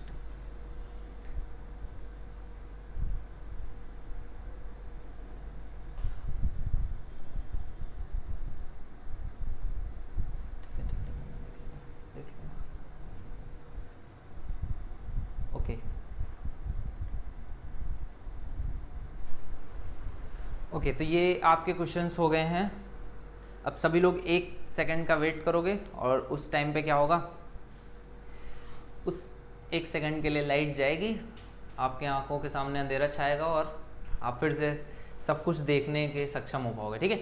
चलो तो आ जाओ यहाँ पर, आंखें खुलेगी, आपके सामने क्वेश्चन है और इसको आपको करना क्या है, सॉल्व करना है फटाफट, ठीक है। क्वेश्चन नंबर है 51 क्वेश्चन का आंसर क्या आएगा। 51 क्वेश्चन का answer, simple fast spreading plant without flowers और leaves which can often cause disease. फटाफट आंसर करना है, अब आपको वेट नहीं करना है। क्लोज टेस्ट अगर आपकी वीकनेस है तो वो आपकी स्ट्रेंथ बन जाएगी, थोड़े से टाइम आप वेट करो, ठीक है। चलो अभी जो हम लोग कर रहे हैं one word substitutions, one word substitution पे आपको आंसर बताना है। पहले क्वेश्चन का आंसर क्या होगा, simple fast spreading plant without flowers और leaves which can often cause disease. तो यहाँ पर आंसर क्या आ जाएगा, फंगस होती है जिसकी वजह से डिसीज हो सकती है, ठीक है। तो आप कहोगे सर इसका आंसर क्या आ जाएगा, 51 का आंसर हो जाएगा फंगस। फंगस वो चीज होती है जिसकी वजह से डिसीज भी फैल सकती है, इन्फेक्शन वगैरह फैलता है, ठीक है। इसमें ना तो फ्लावर्स होते हैं ना ही लीव्स होती हैं, करेक्ट है। तो इसका आंसर क्या आ जाएगा, विच कैन ऑफन कॉज डिसीज, तो आंसर हो जाएगा आपका फंगस। पहले क्वेश्चन का आंसर फंगस आ गया है। चलो नेक्स्ट क्वेश्चन का आंसर आपको बताना है। नेक्स्ट क्वेश्चन का आंसर क्या हो जाएगा, an area of land that is controlled by a ruler. Ruler के द्वारा जो भी एरिया कंट्रोल होता है उसको हम लोग क्या बोलते हैं, an area of land that is controlled by a ruler. तो रूलर के द्वारा जो भी एरिया कंट्रोल किया जाता है उसको क्या बोला जाता है,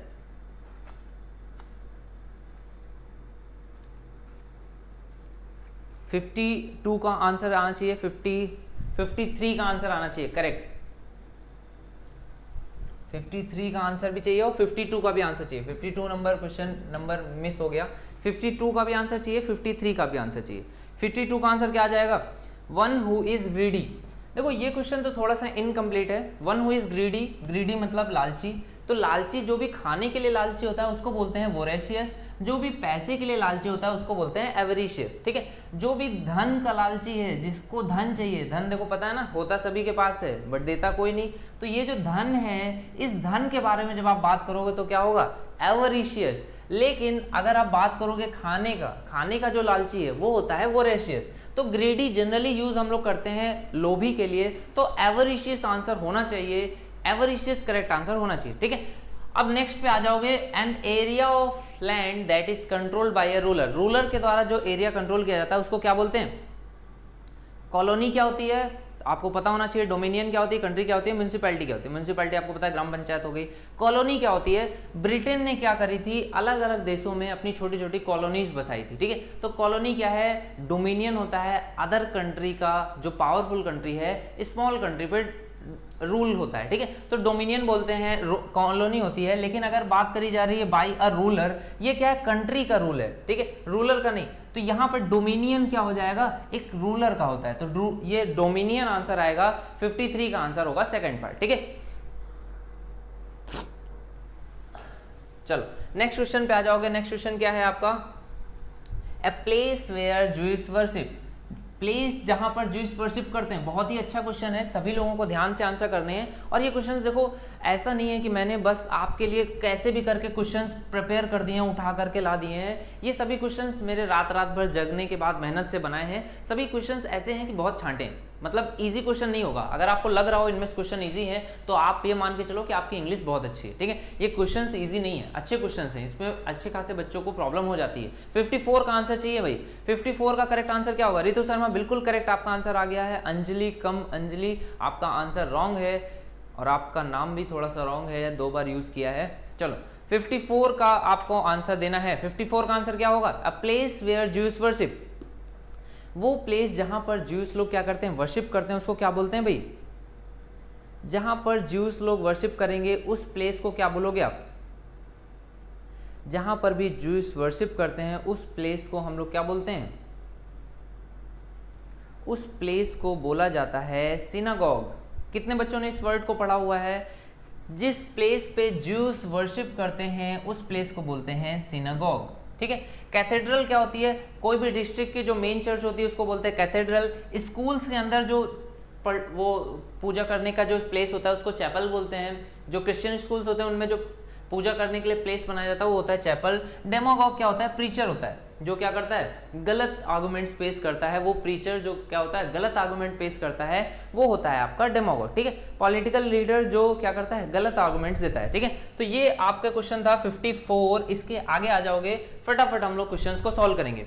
चलो, a place where Jews worship according to their religion, answer क्या हो जाएगा, सिनागॉग। और one who is indifferent to pleasure and pain, इसका आंसर क्या हो जाएगा, एस्ट्रॉइक। ये आपने कल ही पढ़ा था। एसेटिक क्या होता है, संत जैसा, संत को दर्द भी होता है और पेन भी होता है, खुशी भी होती है। लेकिन जो वैरागी होता है ना, उसको ना तो दर्द होता है ना ही पेन होता है। एसोटेरिक क्या होता है, जो चीज बहुत डिफिकल्ट है अंडरस्टैंड करने के लिए, ठीक है, बहुत मुश्किल से जो चीज समझ में आती है उसके लिए वर्ड यूज होता है एसोटेरिक। एसोटेरिक मतलब कि जो मुश्किल है चीजें समझने के लिए।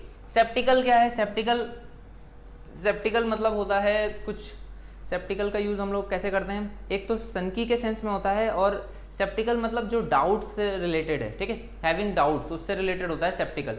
एक स्केप्टिकल भी होता है, थोड़ा सा सनकी के सेंस में भी आता है, ठीक है। चलो नेक्स्ट क्वेश्चन पे आ जाओगे। नेक्स्ट क्वेश्चन क्या है, study of religion and religious ideas. ये क्वेश्चन नंबर कौन सा, study of religion and religious ideas. इसका आंसर क्या होगा, देखो थियोक्रेसी क्या होती है, थियोक्रेसी होती है राज, किसका, राजाओं का, देवताओं का, ठीक है। क्रेसी तो राज्य होता है, सोफी हो गया। स्टडी है, स्टडी किसके लिए आता है, स्टडी के साथ आता है लॉजी, तो लॉजी हो जाएगा थियोलॉजी, करेक्ट है। थियोलॉजी आपका आंसर होना चाहिए। यहाँ पर क्वेश्चन नंबरिंग एकदम अच्छे से खराब हो चुकी है, तो क्वेश्चन नंबरिंग अब आप भूल ही जाओ। आपको क्वेश्चन का ही आंसर देना है, पार्ट्स नहीं बताने, फर्स्ट सेकंड थर्ड। अब आपको आंसर देना है, आपको आंसर देना है किस जगह पे, थियोक्रेसी, सोफी, थियोलॉजी, थीज्म, ठीक है। तो ये आपको आंसर करने। चलो नेक्स्ट क्वेश्चन क्या है, dissection of a dead body to find the cause of death. जो बॉडी का डिसेक्शन मतलब कि काटा पीटा जाता है, उसको बॉडी को जो टुकड़े किए जाते हैं, डिसेक्ट किया जाता है, अलग अलग किया जाता है। Find the cause of death, उसकी डेथ को फाइंड आउट करने के लिए जो पोस्टमार्टम किया जाता है उसको क्या बोला जाता है, उसके लिए क्या वर्ड आता है, सभी लोगों को आंसर करना है भाई। बच्चे बोल रहे बायोप्सी, क्या बायोप्सी करेक्ट होगा, बायोप्सी या ऑटोप्सी। बहुत ज्यादा आप कंफ्यूज रहते हो ना, आपको एक तरीका बताता हूं, ऐसी संजीवनी बूटी देता हूं कि कभी भूलोगे नहीं। देखो बायो का मतलब क्या होता है, आपने पढ़ा है बायोस, बायोस मतलब लाइफ या फिर जीवन, जीवन यानी कि जो जिंदा है। जब जिंदा है तो क्या कराएगा, अपनी बायोप्सी कराने खुद जाएगा। लेकिन जो मर गया, जो मृत है, वो क्या करेगा, उसको तुम किसमें, तुमको अगर मिलेगा कोई भी मरा हुआ तो तुम क्या करोगे, उसको ऑटो में बैठा लोगे, उसको ऑटो में बैठा लोगे और क्या कहोगे, ऑटोप्सी कराने चलता हूं, चलो बैठ जाओ ऑटो में, तो बैठेगा क्या, नहीं, तुमको बैठालना पड़ेगा क्योंकि वो क्या है, मर चुका है। तो ऑटोप्सी किसकी कराओगे, जो मर चुका है उसकी ऑटोप्सी, और जो जिंदा है वो खुद से करा लेगा अपनी बायोप्सी, ठीक है। तो जो मर चुका है, डेड बॉडी है, उसकी होगी ऑटोप्सी, और जो जिंदा है वो कराएगा बायोप्सी, ठीक है। डिसीज चेक करना बिल्कुल करेक्ट है, बायोप्सी खुद से करा लोगे, चलो ठीक है। नेक्स्ट क्वेश्चन पे आ जाओगे, अ पर्सन विदाउट ट्रेनिंग और एक्सपीरियंस इन ए स्किल और सब्जेक्ट, वो भाई जिसको कुछ भी नहीं पता, जो अभी ट्रेनिंग और एक्सपीरियंस में कैसा है, एकदम जीरो, तो क्या हो जाएगा,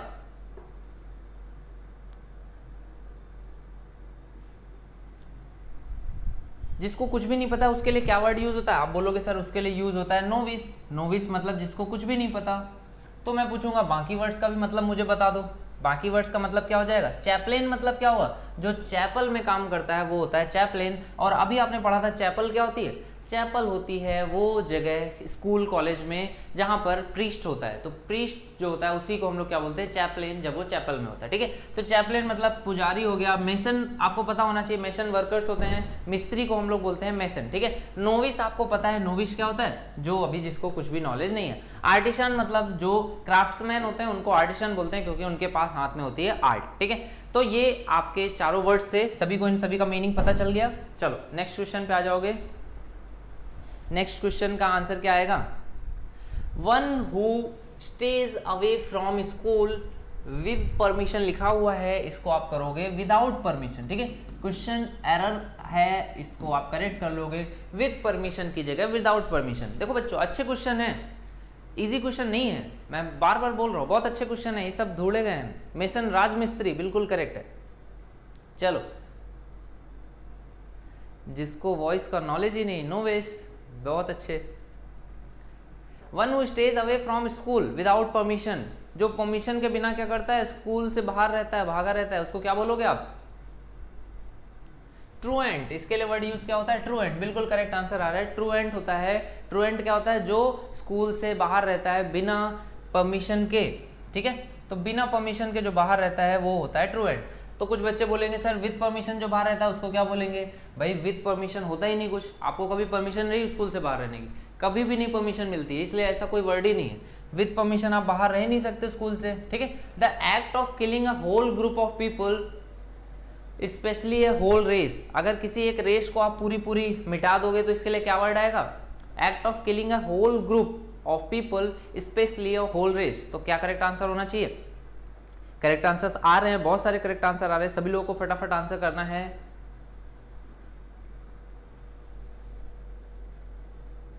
चलो देखो भाई, आपका ये तो आंसर आ गया सभी का कि जेनोसाइड होता है, सभी को पता है। जेनोसाइड क्या होता है, किसी एक जेनर को, किसी एक ग्रुप को या फिर किसी एक होल रेस को जब आप मारते हो तो वो होता है जेनोसाइड, ये तो सभी को पता है।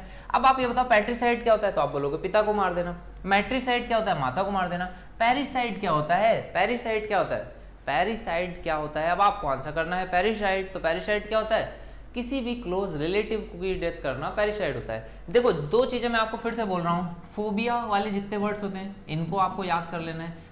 अगर नहीं आपसे हो रहा है तो आप मेरे को कमेंट करोगे, मैं सारे की लिस्ट एक बार आपको बना करके पीडीएफ के फॉर्म में प्रोवाइड कर दूंगा। सारे साइड वाले जितने भी डेथ होती है ना, साइड यूज होता है, ये वर्ड आपको सारे याद होने ही चाहिए, इससे कोई कॉम्प्रोमाइज नहीं चलेगा, कोई भी कॉम्प्रोमाइज इसके साथ नहीं चलेगा, ठीक है। चलो नेक्स्ट क्वेश्चन पे आ जाओगे। नेक्स्ट क्वेश्चन क्या है आपका, द वर्शिप ऑफ आइडल्स और इमेजेस। आइडल या इमेजेस की वर्शिप करना क्या कहलाता है,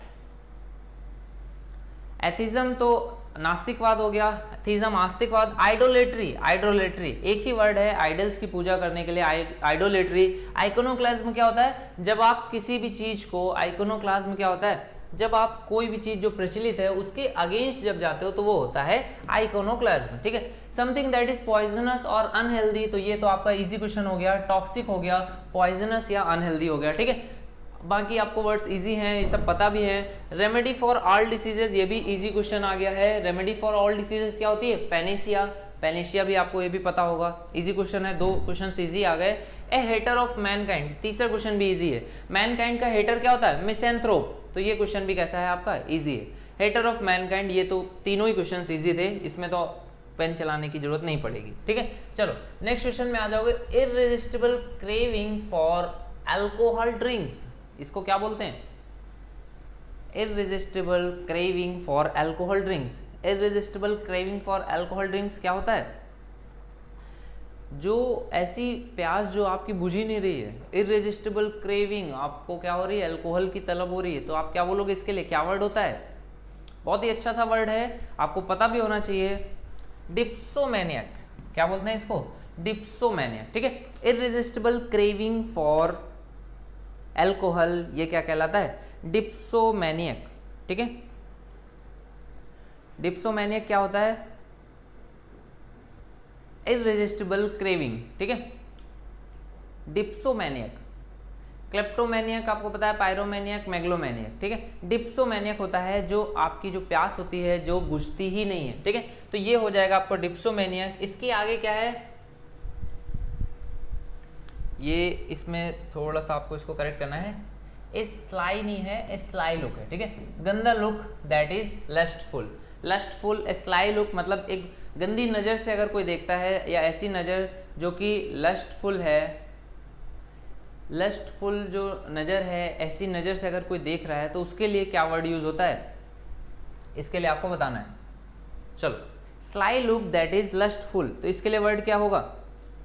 कोई एक स्लाई लुक है जो कि लस्टफुल है, तो इसके लिए आप क्या वर्ड यूज़ करोगे?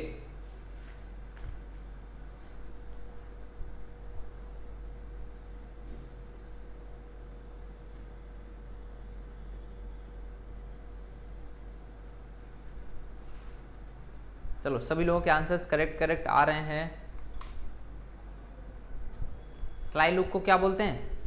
बिल्कुल करेक्ट है, बिल्कुल करेक्ट है। देखो लियर होता है स्लाई लुक, है ना, लार्क नहीं होता है। बहुत सारे बच्चे लार्क आंसर कर रहे हैं, लार्क आंसर नहीं होता है। ये तो वो होता है कि जब कोई भी आप काम करते हो या जॉब के लिए जब कोई चीज़ आप किसी को हंसाते हो या फन करते हो, ये जब जॉब के सेंस में आप करते हो ना, तो वहाँ पर आता है आपका लार्क, ठीक है। लियर होता है अनप्लीजेंट, ठीक है, ओके,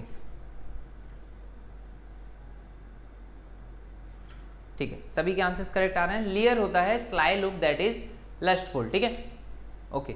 बाकी वर्ड्स की भी मीनिंग देख लो। लोर क्या होता है? नॉलेज या information related to particular subject. जब आप किसी भी पर्टिकुलर सब्जेक्ट की इन्फॉर्मेशन या नॉलेज रखते हो तो उसको बोलते हैं लोर, ठीक है। किसी भी पर्टिकुलर सब्जेक्ट की नॉलेज जो होती है उसको बोला जाता है लोर। नॉलेज और इन्फॉर्मेशन हो किसी भी पर्टिकुलर सब्जेक्ट की, जो भी मतलब ऐसा कोई सब्जेक्ट जिसका लिखा नहीं गया हो, ठीक है। लेयर क्या होता है? Sly look. लार्क क्या होता है? जब आप कुछ हंसाते हो, किसी का फन करते हो जॉब के सेंस में, ठीक है। लिटोरल क्या होता है? लिटोरल मतलब कंट्री, कोस्टल साइड का जो प्लेस होता है, पार्ट ऑफ कंट्री जो कोस्ट के नियर होता है, उसको बोलते हैं लिटोरल, ठीक है। हाँ भाई, चलो तेजी से कराते हैं। इसका आंसर आपको समझ में आ गया। इसका आंसर क्या होगा? लेयर इसका आंसर होगा। लेयर इसका करेक्ट आंसर होगा, लोर नहीं होगा, ठीक है। इसमें अब कंफ्यूजन तो नहीं है, लेयर आंसर करेक्ट, सभी को समझ में आ गई, ठीक। देखो ये वर्ड्स अच्छे थे, लोर वर्ड अच्छा था, लार्क वर्ड अच्छा है, और चारों ही जो वर्ड्स हैं वो अच्छे हैं, ठीक है। तो सभी को आपको ध्यान देना है, सभी वर्ड्स की मीनिंग जो है वो भी अच्छी थी, उनको भी आपको लिख के रखना है, ठीक है। चलो इसके आगे आ जाओगे फटाफट। A jocular person who is full of amusing anecdotes. Anecdotes मतलब क्या होता है? छोटी छोटी कथाएं, दंत कथा इसको बोलते हैं। एनेक्डोट्स, अम्यूजिंग एनेक्डोट्स मतलब बहुत ही अच्छी अच्छी जो कथाएं हैं। जोकुलर पर्सन, जोकुलर मतलब कि जो हंसता रहता है, हंसाता रहता है, ठीक है। तो जोकुलर पर्सन जो कि फुल है अम्यूजिंग एनेक्डोट से, इसको क्या बोलोगे? चलो करेक्ट आंसर देना। वाइली क्या होता है? जो धूर्त या चालाक होता है उसके लिए वर्ड यूज होता है वाइली, ठीक है। इजी वर्ड है, याद रखना है आपको सभी को।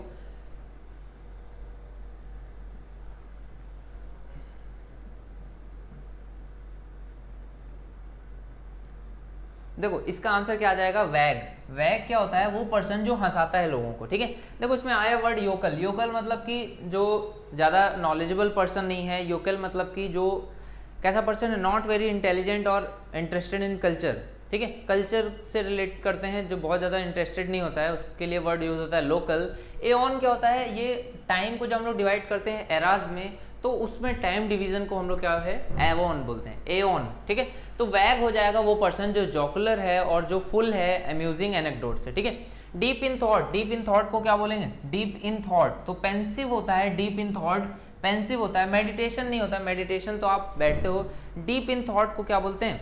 योकल। फुलिश होता है, बिल्कुल करेक्ट है। योकल मतलब फुलिश होता है, लेकिन फुलिश किस सेंस में? जिसको कल्चर की नॉलेज नहीं है, ठीक है, उस सेंस में फुलिश रहता है। पेंसिव आपका होता है डीप इन थॉट, जो बहुत ज़्यादा डीप थॉट्स में घुसा हुआ है, उसको बोलते हैं पेंसिव। मेडिटेशन एक अलग वर्ड है, डीप इन थॉट नहीं होता है वो। मेडिटेशन तो थॉटलेस हो गया आदमी, जो किसी चीज़ में भी नहीं है, वो फ्री ऑफ माइंड हो गया, ठीक है, फ्री हो गया, तो वो मेडिटेशन है। डीप इन थॉट मतलब पेंसिव, जो परेशान है और थॉट्स में बहुत ज़्यादा कैसा है, खोया हुआ है, ठीक है।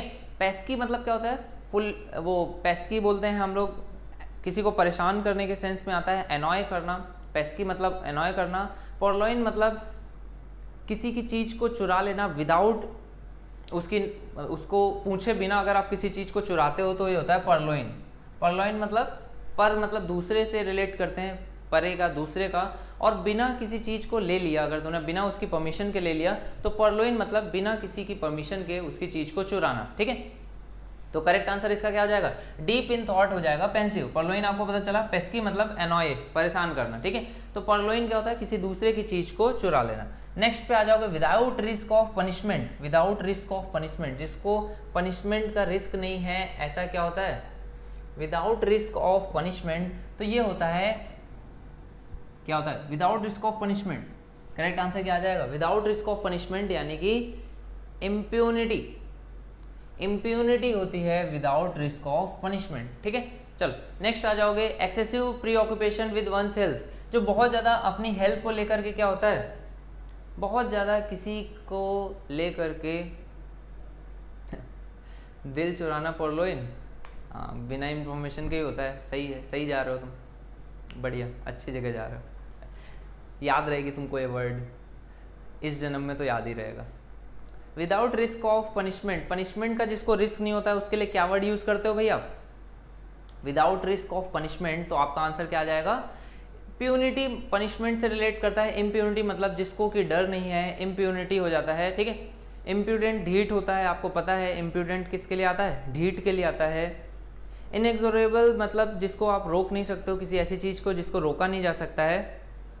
और इम्पर्टुरेबल मतलब कि जिसको ज़्यादा आप परेशान नहीं कर सकते, ठीक है। Excessive preoccupation with one's health, जो अपनी हेल्थ के लिए बहुत ज़्यादा परेशान रहता है, उसको हम लोग क्या बोलते हैं? हाइपोकॉन्ड्रिया, जो बहुत ज़्यादा अपनी हेल्थ के लिए परेशान रहता है, ठीक है। मैलाइज आपको पता है, डिसअफेक्टेड। मेलिंगर मतलब वही है, गंदगी फैलाने से सेंस में आता है। मेलिंगर मतलब कि प्रिटेंड टू सिक, जो क्या है, अपने आप को बीमार दिखाता है, ऐसा व्यक्ति क्या होता है? मेलिंगर, ठीक है। मैलाइज क्या है? वो फीलिंग होती है, इल फीलिंग, ठीक है। चलो, तो ये इजी वर्ड्स थे, ये आपके कंप्लीट हुए। इसके आगे आ जाएंगे हम लोग, फटाफट अब आंसर करेंगे। वर्शिप ऑफ आइडियल्स, आइडल्स की वर्शिप क्या होती है? आइडोलेट्री होती है। समथिंग दैट इज पॉइजनस, तो ये भी हम लोग करा चुके हैं, रिपीट हुआ है। Remedy of all diseases, Panacea, ये भी रिपीट हो गया। नेक्स्ट क्वेश्चन पे आ जाओगे, ए हेटर ऑफ मैनकाइंड क्या हो जाएगा? मिसेंथ्रोप। इररेजिस्टिबल क्रेविंग फॉर एल्कोहलिक ड्रिंक्स, ये भी रिपीट हो रहे हैं, सभी क्वेश्चंस रिपीट हो गए, कोई दिक्कत नहीं। चलो नेक्स्ट पे आ जाओगे, one who deserts his principles or party, जो अपने प्रिंसिपल्स को क्या करता है? भूल जाता है, अपने प्रिंसिपल्स को डिजर्ट कर देता है, लीव कर देता है और दूसरे प्रिंसिपल्स को फॉलो करने लगता है। One who deserts his principles or party, तो आंसर क्या आ जाएगा? 86 क्वेश्चन है ये, 86 का आंसर आपको बताना है। One who deserts his principles or party, तो इसका आंसर क्या होगा? जो अपने प्रिंसिपल्स को लीव कर देता है।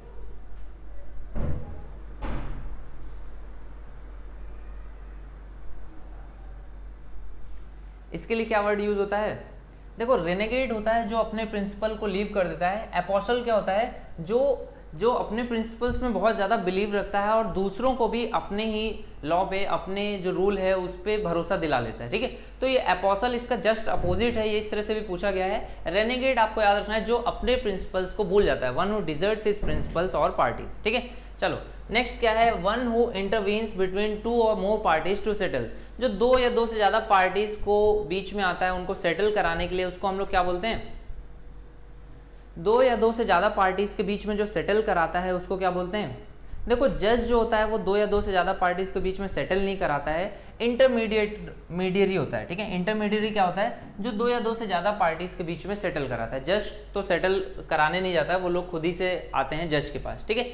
तो इंटरमीडिएटरी हो जाएगा। लास्ट क्या है? The habit of always admiring oneself, अपने आप को बहुत ज़्यादा क्या करना, एडमायर करते रहने की जो कला होती है, इसको क्या बोलते हैं, नार्सिसिज्म।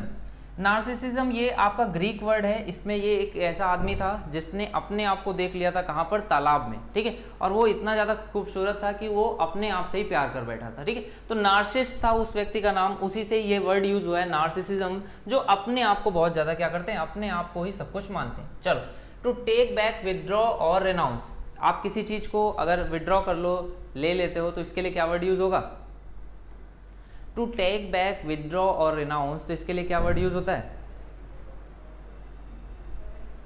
रिपेंट, मतलब भर देने के सेंस में आता है, रिकैंट,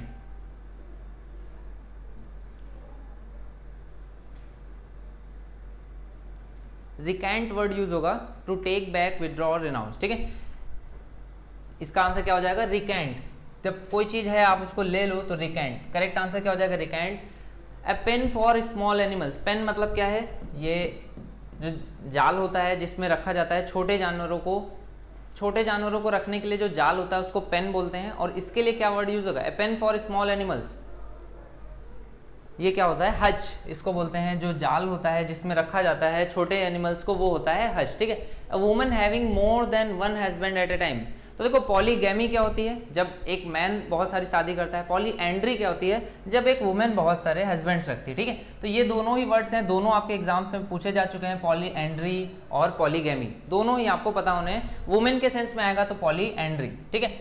चलो, इसके आगे के जितने भी क्वेश्चंस हैं वो आपको पीडीएफ के फॉर्म में मिलेंगे, उनको आपको क्या करना है, उनको आपको एक बार अटेम्प्ट करना है। सभी क्वेश्चंस अच्छे हैं, सभी ही क्वेश्चंस जो हैं वो अच्छे क्वेश्चंस हैं, उनको आपको मिक्सअप करके दिए जाएंगे, उनको सॉल्व करना है, पीडीएफ के फॉर्म में आपको प्रोवाइड हो जाएगा, उनको करना। इसके बाद आपकी मैथ्स की क्लास है, यहीं पे स्टार्ट होने वाली है, थोड़ा सा 10 मिनट का आप लोग वेट करोगे और मैथ्स की क्लास स्टार्ट हो जाएगी, ठीक है। तो ये आपको पीडीएफ के फॉर्म में मिलेगी, इसको आपको सभी को क्या करना है, अटेम्प्ट करना है एक बार। अच्छे क्वेश्चंस हैं, अप्रॉक्स 50 क्वेश्चंस हैं, जिसमें हम लोगों ने 20 क्वेश्चंस लगभग कर लिए हैं, 30 क्वेश्चंस आपके बाकी हैं, ठीक है। इसके आगे के क्वेश्चंस भी अच्छे हैं, feeding on food made both of plants and flash, तो इसका आंसर क्या हो जाएगा, अच्छे क्वेश्चंस हैं, इन सभी को आप लोगों को ट्राई करना है, ठीक है। तो अभी इस क्लास को यहीं पे क्लोज करते हैं, थोड़ा सा ज़्यादा ही लेंदी चली गई है। चलो, तो फिर आज इस क्लास को यहीं पर एंड करते हैं। तब तक आप लोग क्या करोगे, एक बार रिवाइज करोगे, पीडीएफ आपको लगभग 10 मिनट के बाद मिलेगी, 10 मिनट बाद आप इन पीडीएफ को क्या कर सकते हो, डाउनलोड करोगे, और सभी को ट्राई करना है। बचे हुए क्वेश्चंस हम लोग नेक्स्ट क्लास में डिस्कस करेंगे, ठीक है। तो आज के लेक्चर में इतना ही रखते हैं, यहीं पे कंक्लूड करते हैं। Thank you for watching guys.